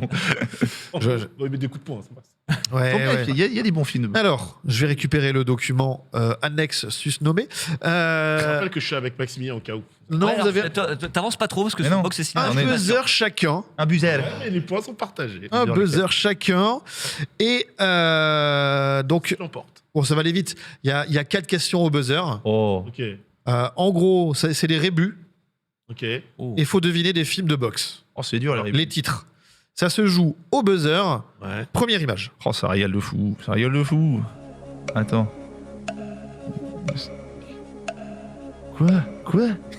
Quoi $1 Baby? C'est non. Ah oui, attends. C'est quoi ça? De l'ombre à la lumière. De De l'ombre à la C'est lumière. celui que j'attends depuis tout à l'heure.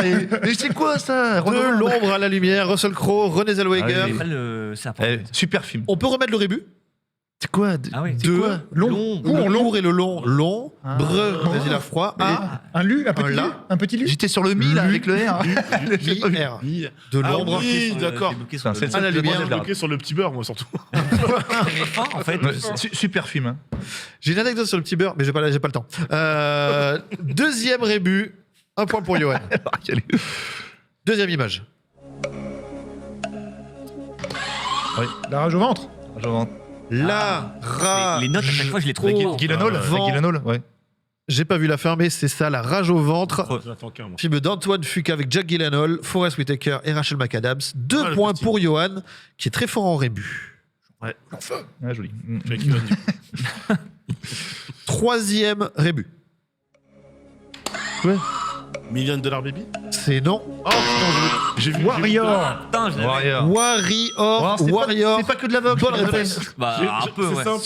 Je vous explique, j'ai vu les lingots. Je me suis dit, c'est forcément être ça, quoi. Ouais, Mec, mais- j'ai pas Ah, mais réfléchi. il y non. avait- il y avait 3 syllabes. Je m'en fous, j'ai vu les lingots. C'est du MMA, c'est pas de la boxe. Tom Hardy, Joel Edgerton, C'est Warrior. Ce film est trop bien. Très bon Warrior. film. Ouais, excellent, excellent.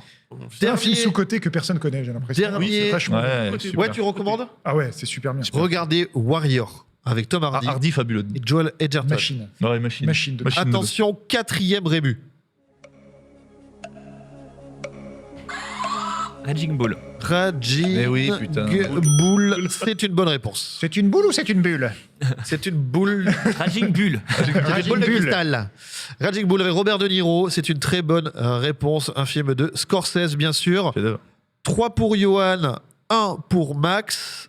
Et on va Et- poser les On buzzers. va se refaire là, putain. Et on va jouer avec le jeu de Norman Genius. Oh, Ah, le yes. jeu des duos. Le retour, le jeu des duos. Je suis cité. Eh oui. Il y a des émissions, je ne suis pas cité. Ça fait Il y a plaisir. des émissions où t'étais là, mais t'étais pas là. Voilà. Ouais, C'est mais bizarre. ça. Mais on va les faire, non pas au buzzer, mais chacun son tour et vous pourrez répondre Ah bon si celui qui est interrogé ne l'a pas. Ah, mais tous les films connus sont passés. Sur la boxe Sur la boxe ou pas Toujours sur la boxe. Parfait. Johan, film sur la boxe, Attends, la question est que pour moi. elle est que pour toi. Ok. Que pour toi. Si je te dis Cameron Diaz et James Marsden, Waouh. Je suis content de pas être dessus. Attends. Ouais. Cameron Diaz Cameron Diaz, c'est elle, et James Marsden, c'est a lui. joué dans un film de boxe. On fait de la boxe. Ah, Ils se attends, sont attends, battus. Attends. La vache. Ah, attends, je Bon, sens- j'entends je un- sens C'est un piège. une Si, fin. si. Si, si. Bon, j'en tente un. Non, si, Non, je sais c'est un pas. piège. Je tente match retour. Ce n'est pas match retour. Talon. Ouais. Je me suis dit, tu sais, elle doit jouer peut-être l'agent et lui Ouais, le coach. Ouais. Est-ce que comme tu ne l'as pas, quelqu'un veut répondre, tenter un truc? Franchement, aucune idée. Hein. Non, je. Attends. Que sur le chat. C'est trouvé sur le chat. C'est vrai, bien joué le Big chat. Tasty Boomer. Franchement, là, je l'ai pas. Non, je. C'est quoi, alors Je vois pas du tout. C'est quoi? Tu l'as, toi? Enfin, t'as la On réponse. va tous gueuler, je Il pense. s'agissait d'un... C'est un piège. C'est un animé. C'est un calembour. C'était le film The Box. Ah, mais oui. Je me suis demandé. Je Bien pense que joué. c'est pas un truc comme ça. Ah Bon, ouais, d'accord. et c'est moi qui choisis de te le faire à toi. Mais je l'accepte. Et quand en plus, Oh, le en plus, c'est vraiment les acteurs principaux. Tu peux même pas. Ah oui. Ah oui, oui. Qui fait de la boxe alors? Mec, il y a un compris. Il y a un compris, ça. Non, C'est c'est... assez sombre, monsieur, quand même. C'est un thriller fantastique. C'est en train Si on appuie sur le bouton, on gagne de l'argent, mais on tue des gens. C'est ça. Ouais. Donc est-ce qu'on appuie sur le bouton Ou pas. Ou Il n'y a pas aucun coup de Il y a poing combien dedans. gagné? Si, des fois, ils Hein, appuient. $1 million, je crois. Moi, j'avais pu pas. Je suis en train de me dire, il y a Shrek, il y a le groupe dedans Shrek, c'est peut-être il fait de la Ouais, boxe. moi Moi aussi, toi aussi, j'ai hésité. Non, non. Je me sentais Non, mais bien à la fin. joué. Ouais. Très, très bon piège. On valide ce piège. J'ai dit, voilà, film de boxe, ça s'appelle The Box. C'était un jeu de mots. Johan est tombé dedans. Voilà. Putain, On va Et revenir, KO. on va revenir avec des vrais films de boxe. la vache, Genius. Ouais, c'est. Si je te dis, Oh, mais tous les connus sont passés. ils vont s'afficher. Attention, Clovis Cornillac et Jérôme Le Banner. Celui-là. Oh, bah, Scorpion. Scorpion, bah oui. Parce qu'on en parle comme si c'était le film le plus connu du Oui, monde. c'est Par ça. rapport au Scorpion, évidemment. Mais c'est du MMA aussi, ce mec qui revient. Film de Julien Serry, Le Clovis Free Fight. Cornillac, Pas très bon. Jérôme Le Banner. Faut se mentir, c'est Pas très, non, très- non, mais- non, On non. le connaît tous, tu remarqueras. Mais on connaît tout. Mais un film français, il était pour toi. Ah, ouais, Scorpion. Et un beau détourage Photoshop. Avec Clovis Cornillac, d'ailleurs, il était pour toi. Max, Oui. si je te dis Christian Bale, Amy Adams. Ouais, Fighter. Tu me dis Christian Bale, Ah oui, généralement, Christian je vais l'avoir, clairement. Ouais, c'était Et plus en plus, facile. J'adore ce film. C'était pour ça que Warrior Fabuleux. est sous-côté, parce qu'en fait, les deux films sont sortis en même temps. Ah ouais? Et il y en a un qui est allé aux Oscars et l'autre non. Et c'est C'est peut-être. dans ce film où il a eu le second rôle? Ouais. Ouais, ça, c'est ça, ouais. celui-là. Et vous voyez aussi ce film, il est vachement bien. Ah, il est L'un des meilleurs rôles de Christian Bale. Et Évidemment, Wahlberg, bon. on n'allait pas mettre Mark Wahlberg en tête d'affiche. Non, hein. On va faire le truc. Nanix, Oh, Nanix, regarde-nous. attention, si je te dis Jamie Foxx et Jeffrey Wright. Oh, c'est un piège. Oh, si je l'ai. Oh. Pardon. J'allais dire Ray, mais en fait Ça non. Bah non. Je crois que c'est ça, je crois que c'est un piège. Jamie Foxx et Jeffrey Wright, c'est ou pas pas- forcément les acteurs principaux. Ou pas du tout. Ah Non, bon. c'est pour ça que je crois que je l'ai. Enfin, je l'avais, mais en fait, je l'ai plus. Mais peut-être. Ah. hein. C'est ça? Je crois que c'est ça. Mais non, il a dit. Non, pas s'il l'a non, pas, non, je je réponds. dis rien. Mais il a dit s'il sait pas exactement. Bah, Ouais, c'est ça, moi je pense l'avoir. Je pense. Tu pensais aussi? il joue dedans.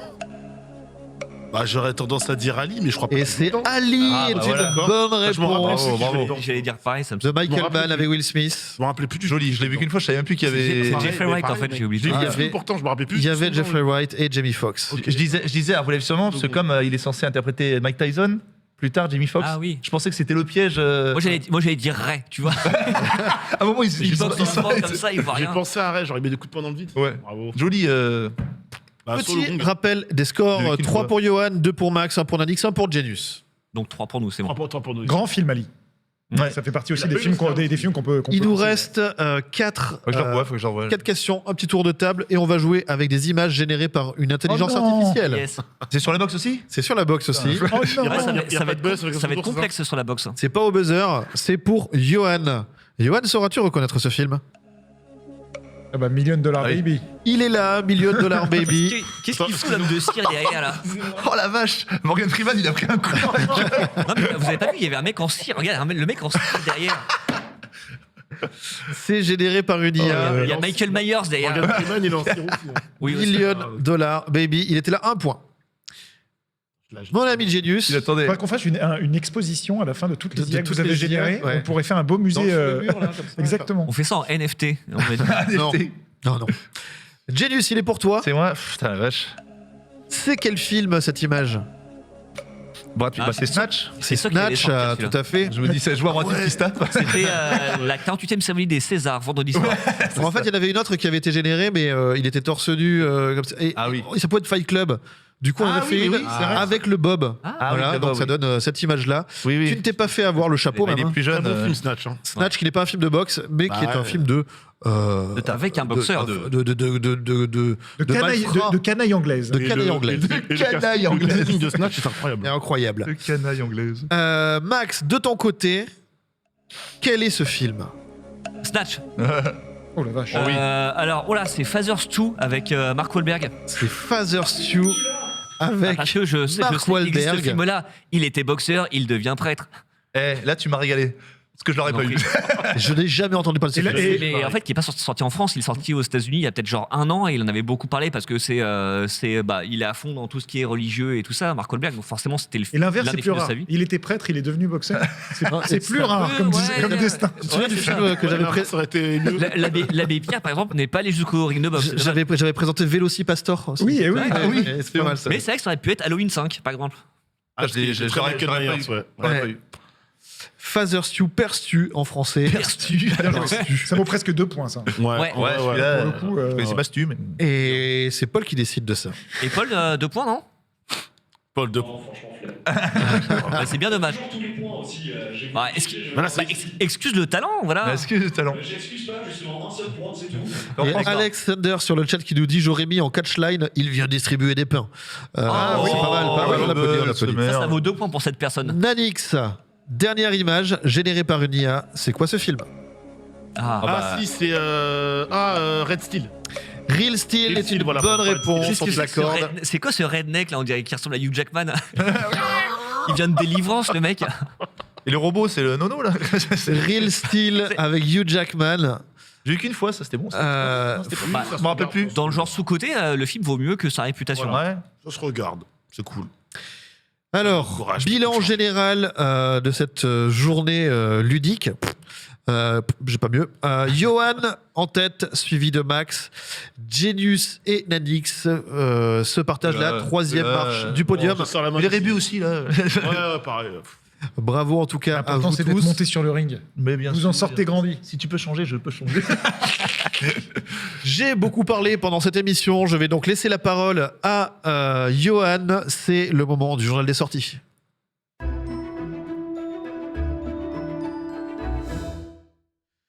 Le journal des sorties, 5 incontournables à ne pas rater et une sélection un peu plus large d'autres sorties de la semaine. Les 5 premières, on va vous donner évidemment des étoiles de notre degré de hype, savoir si on a envie d'aller le voir, que ce soit en salle ou tout de suite dès qu'il sort sur plateforme. Et ça commence au ciné, Johan. Au ciné avec Creed 3, on est pile poil dans notre sujet. Rocky Balboa n'est plus là, mais l'ombre de Rocky plane, ne serait-ce que sur l'affiche du film, puisqu'il y a marqué la relève de Rocky Balboa, presque aussi gros que le titre Creed 3, alors qu'on sait très bien qu'ils ont un petit peu poussé Sylvester Stallone dehors, et qu'aujourd'hui c'est Michael B. Jordan qui a les commandes non seulement de ce film, première réalisation, mais aussi de la potentielle franchise qui va en découler, puisqu'il annonce peut-être des suites, et en tout cas de continuer à raconter le destin de Creed. Donc Creed, pour les gens qui n'auraient pas suivi, c'est le fils d'Apollo Creed, donc du meilleur ennemi, enfin en tout cas meilleur adversaire de Rocky. Et dans le premier Creed, en fait, c'était la rencontre entre les deux et comment Rocky Balboa le prenait sous son aile pour en faire un champion de boxe. Et donc là, on est dans le 3e volet et il va croiser le chemin d'un de ses amis d'enfance qui est joué par Jonathan Majors, que vous avez peut-être découvert en méchant Kang dans Ant-Man. Et donc, en fait, ça annonce encore une fois à la fois la chute et le training montage et le rebond. Et peut-être la victoire. Vous le saurez au cinéma. Combien d'étoiles de hype, Johan? Eh bien, évidemment, j'adore cette franchise, mais sans Stallone, je peux pas mettre 5. Donc je mets 4. 4 du côté de Johan. J'aurais mis 4,5, mais il y a plus de demi. Il y a plus de demi, Genius. Non, je suis évidemment hype. En plus, apparemment, il s'est inspiré de un des rares animés que j'ai aimé, qui est Hajime no Ippo pour les combats. Donc je pense que ça peut être intéressant. Ouais, je mets 4, mais j'ai envie de mettre 5. Mais un peu comme Johan, Stallone, quand même, quand il est là, il y a un truc en plus. Donc un bon 4 sur 5. 4 sur Évidemment. 5 du côté de Genius aussi. Nanix. Je l'ai vu 2 fois. Ah, Et je l'ai vu à l'avant-première où il y avait plein de monde, donc les gens étaient hypés. J'ai bien fait de le revoir après en projo presse de manière à être dans un calme beaucoup plus posé. Je vais mettre 4 parce que le film est vraiment bien. Ça peut être même des très bons films de cette année. Après, quand vous verrez le film, vous comprendrez, il y a un petit manque de profondeur par rapport à l'histoire de base, je trouve. Mais sinon, le film est bien et bravo à Michael B. Jordan pour la réalisation qui est vraiment aux petits oignons, au passage. Du coup, tu restes à 4 étoiles. Ouais, 4. 4. 4, Max. Moi, je l'ai vu aussi une seule fois seulement, et je mets 4 aussi. Je suis d'accord sur la réalisation, c'est qu'en fait, vraiment, il a pris ça à bras-le-corps, il propose des vraies idées, il propose des vrais trucs, là où ça aurait pu être plat, et je trouve qu'en fait, même si Stallone n'est pas là, en fait, ça lui fait du bien de pas être écrasé par Stallone. Et en fait, il peut s'affranchir, il peut tenter des trucs différents dans les scènes de combat notamment, il peut vraiment raconter son histoire. Là où, notamment dans le 2, il était pris entre Stallone et Dolph Lundgren, et en fait, il était que secondaire dans le film. Donc vraiment un bon film, un peu trop long, parce qu'il y a vraiment un ventre mou dans l'histoire, alors que tu sais vers quoi tu vas. Et puis, l'antagoniste joué par Jonathan Majors, qui est physiquement déjà impressionnant, parce que Michael B. Jordan est quand même costaud. À côté, on dirait presque Jean-Claude Duss, vraiment, pour me dire à quel point Jonathan Majors fait flipper. Et il a un rôle en plus qui est assez casse-gueule dans dans l'attitude du personnage. Et il s'en sort très très bien. Et je trouve que la dernière demi-heure emporte tout et corrige les défauts du film. Donc vraiment un bon 4. J'ai vraiment été emballé. 4, évidemment, Juliana, qui est souvent avec nous, Mais 8. est une grande fan de Creed. Elle en parle régulièrement. Elle aurait aimé en parler aussi. Lui aurait mis plein d'étoiles. Moi, de mon côté, je vais m'arrêter à 3. Alors, attention, pourquoi c'est des degrés de hype? Et en fait, je n'ai vu aucun des Creed. Du coup, je suis pas hypé pour aller voir D'accord, celui-là, je suis hypé pour rattraper la saga. Mais donc, du coup, pour l'instant, c'est qu'un 3. Ils sont sont tous sur sur Prime Video, je sur crois, Prime, ouais, je crois. Du coup, ça nous donne combien d'étoiles pour Creed 3 au total? 4 étoiles au niveau de la recommandation de nos spoils. Sur Disney+. Sur Disney+, c'est l'événement, ça reprend demain la saison 3 de Mandalorian, donc 8 nouveaux épisodes. Je vais pas raconter l'histoire du Mandalorian et de Grogu, simplement peut-être dire aux gens qui nous regardent s'ils ne l'ont pas fait, de rattraper 2 épisodes de la série Boba Fett, qui expliquent pourquoi Grogu est de retour avec le Mandalorian. Le 7 Ça et le 8. permettra de Ah, le 7 et le retomber 8, sur le leurs reste, pattes. Mais sinon, voilà, c'est un peu l'événement, parce que c'est pour l'instant, avec Andor, la série Star Wars, je pense, qui hype le plus de monde. Combien d'étoiles? Moi, 5. 5 étoiles. Ouais. Genius. Je vais mettre un 2. Un 2. Mais j'aurais pu mettre 3. Mais t'aurais pu mettre 3. Non, parce que en fait, ça a l'air tellement. Je pense que ça a l'air d'être les séries je vais pas dire les moins mauvaises, mais en tout cas des bonnes séries, les premières bonnes séries avec Andor et Mandalorian. J'ai envie de rattraper et d'y aller. C'est pour ça que je mets 2, parce que j'ai rien mis, je suis pas hype du tout, mais l'envie y est. Donc je mets un 2, mais un 2 encourageant. Un 2 d'encouragement Oui, pour Genius. pas besoin de moi, mais. Nanix. 5. 5 direct, franc. C'est une de mes séries préférées maintenant, aujourd'hui. J'adore Ok. The Mandalorian. La saison 2, première partie était un peu chiante, la fin était cool. Et là, le fait que ça va un peu s'affranchir de choses qu'on a déjà vues. Là, on va vraiment rentrer dans quelque chose qu'on ne connaît pas. Et c'est là où je les attends un peu au tournant. Et j'adore cette série. Enfin, vraiment 5, rien à dire. Max. Alors moi, ça va pas être sévère parce qu'on peut pas mettre de demi, mais ce serait 3. Parce que justement, avec Andor, on a vu qu'on pouvait faire des choses vraiment différentes avec les séries Star Wars, qui ne soient pas dans du fanservice un peu facile ou l'impression de voir des mecs jouer avec des figurines d'anciens personnages. Et j'ai justement peur en fait qu'on revienne sur un espèce de truc un peu en pilotage automatique où le Mandalorian, en fait, c'est encore une espèce d'appât pour faire revenir d'anciens personnages. Donc, si on va vraiment des trucs nouveaux, cool, mais je me méfie parce que je préfère voir des séries comme Andor qui vraiment apportent des choses très différentes et qui paraissent déconnectées de ce qu'on connaît de Star Wars. Donc tu restes à 3 étoiles. Exactement. Il y en aura 4 de mon côté, ce qui nous fait un total de roulement de tambour. 4,5. 1, 2, 3, On est 4 bien aussi. étoiles pour Ouais. la saison 3 de Mandalorian. On reste au cinéma, enfin on repart au cinéma. On retourne au cinéma avec Empire of Light, qui est donc le nouveau film de Sam Mendes, on en parlait tout à l'heure, qui avait réalisé 1917. Donc ici, il n'y a pas de combat. C'est en fait une plongée dans un cinéma, dans une ville balnéaire anglaise. Et c'est à la fois une célébration du cinéma, un portrait de femme, une sorte de romance improbable.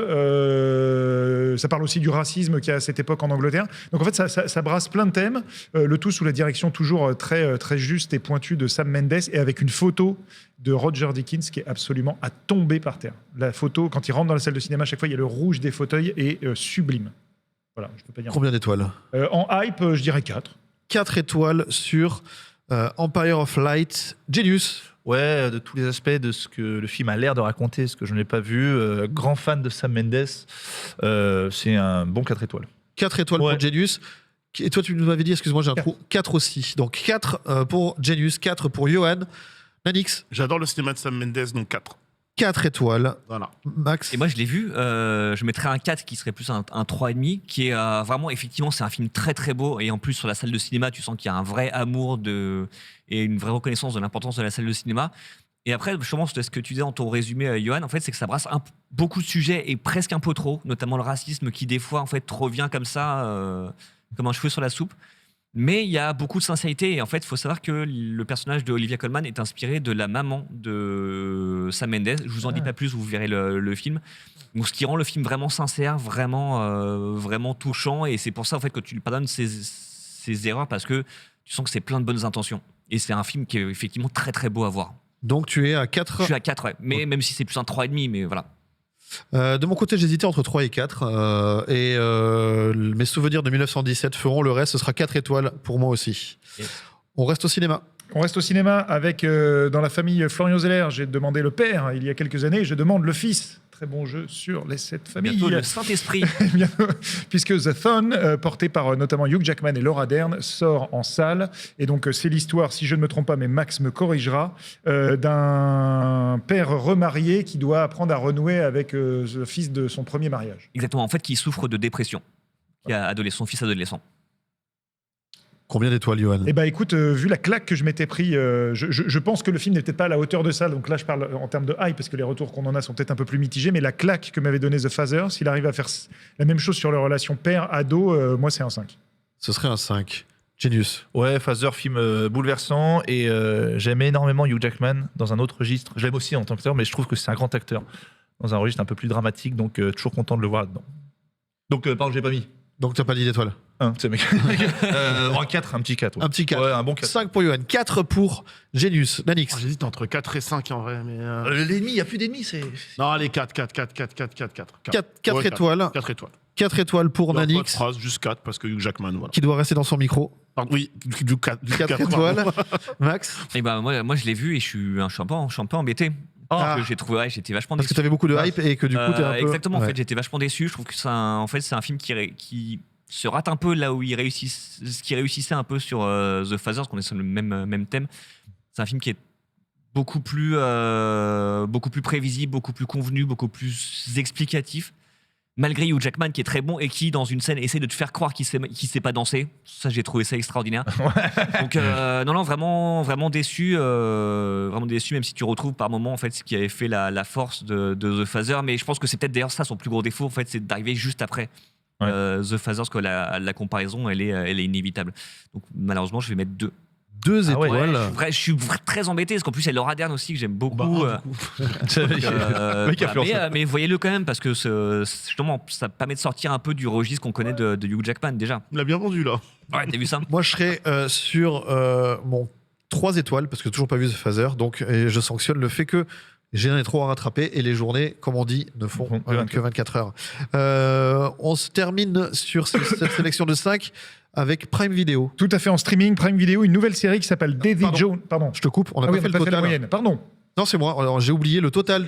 Oh, j'ai bien C'était payé. 4. Merci, Paul. Il n'y a que du lourd cette Que du semaine. lourd cette Peut-être semaine. que je ne sais pas si ça sera du lourd. Donc sur Prime Video, il y a une nouvelle série qui s'appelle Daisy Jones and the Six, série en 10 épisodes qui est tirée du roman de Taylor Jenkins Reid publié en 2019, qui est un best-seller et qui raconte donc l'histoire d'un groupe fictif. Donc c'est une plongée au cœur d'un groupe fictif et c'est porté notamment par, je ne sais jamais dire son nom de famille, désolé, elle ne m'en voudra pas, Riley Keough, Q. on dit Q, Ouais. qui est notamment la petite fille d'Elvis Presley. Ah, Pas mal. ouais. Pas mal. Voilà. Et c'est coproduit par Reese Witherspoon.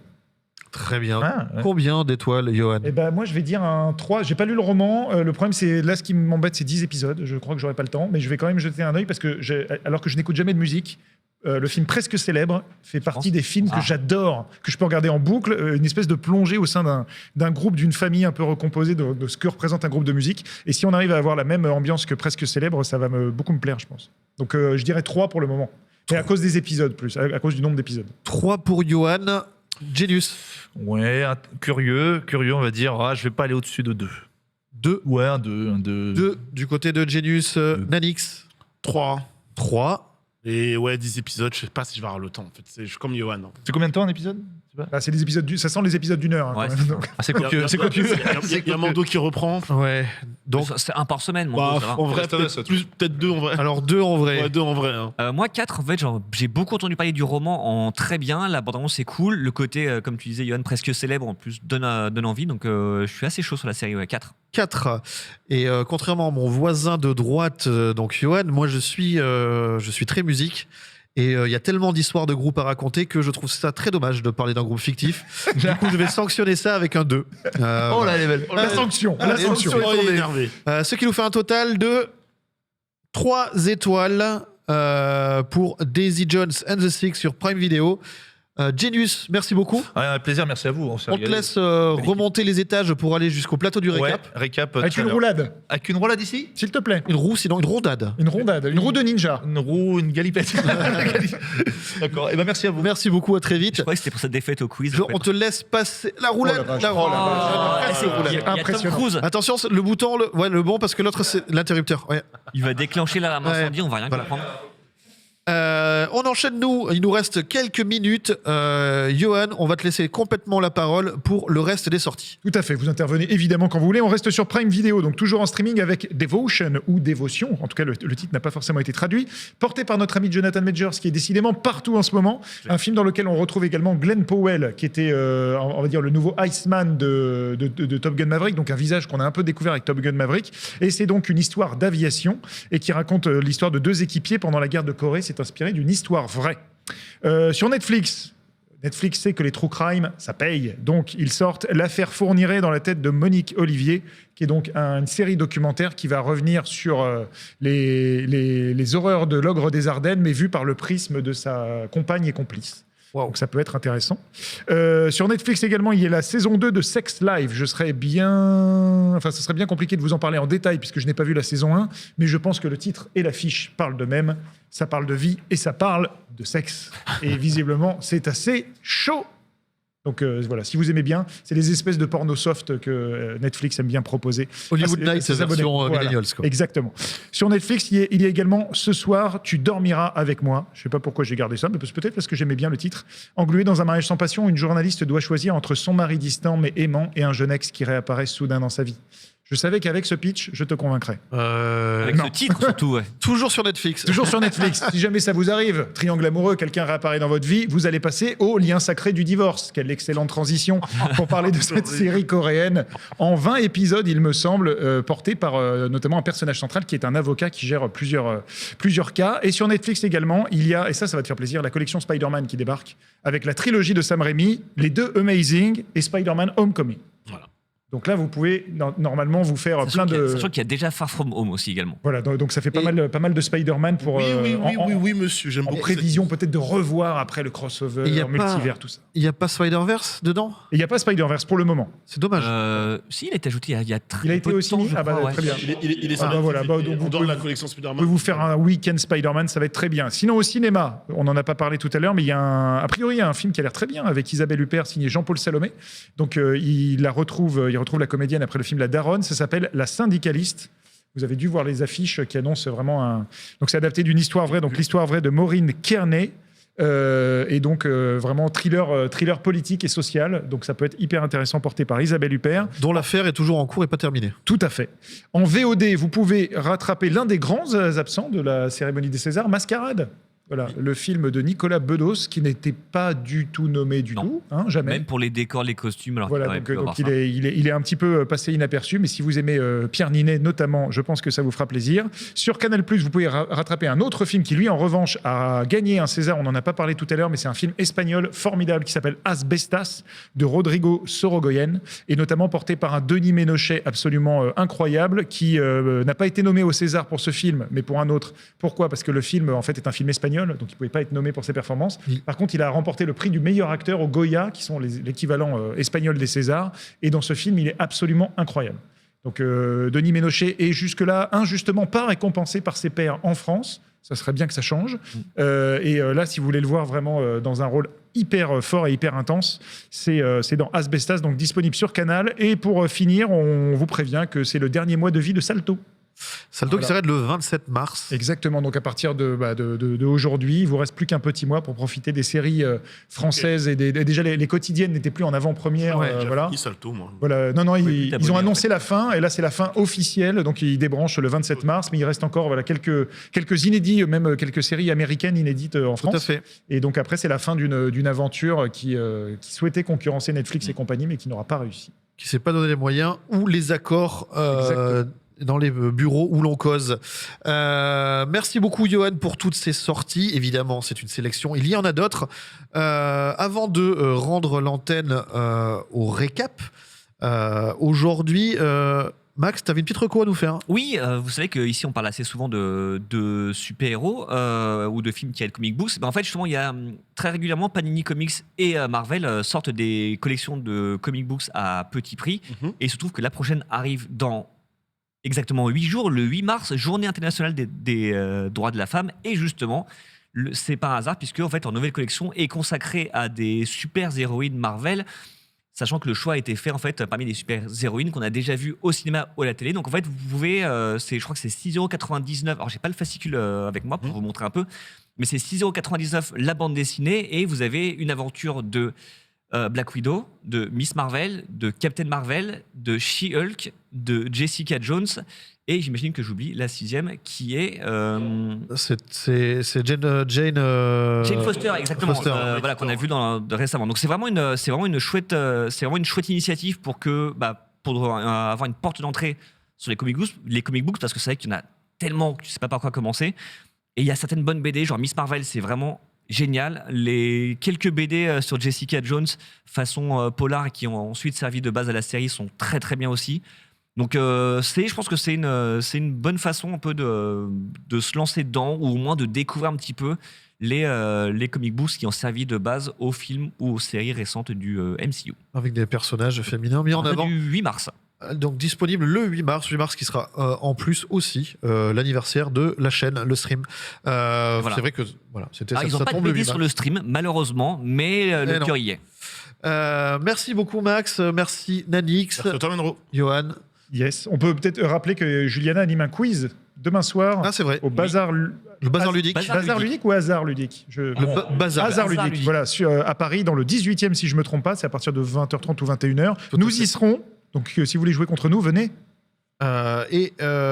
Du coup c'est un ciné-quiz. Oui voilà. Donc, Oui. Oui, voilà, oui. faut le dire. Si vous n'êtes pas calé en cinéma, Voilà, ne c'est venez un pas. quiz à base de ciné, d'où le nom Ciné Quiz. Merci Jérôme, Alfred et Paul en régie. Un petit coucou à Borvo qui sera avec nous la semaine prochaine. En attendant, on laisse la parole au récap. Nous on se retrouve mardi prochain, 16h. Bye bye.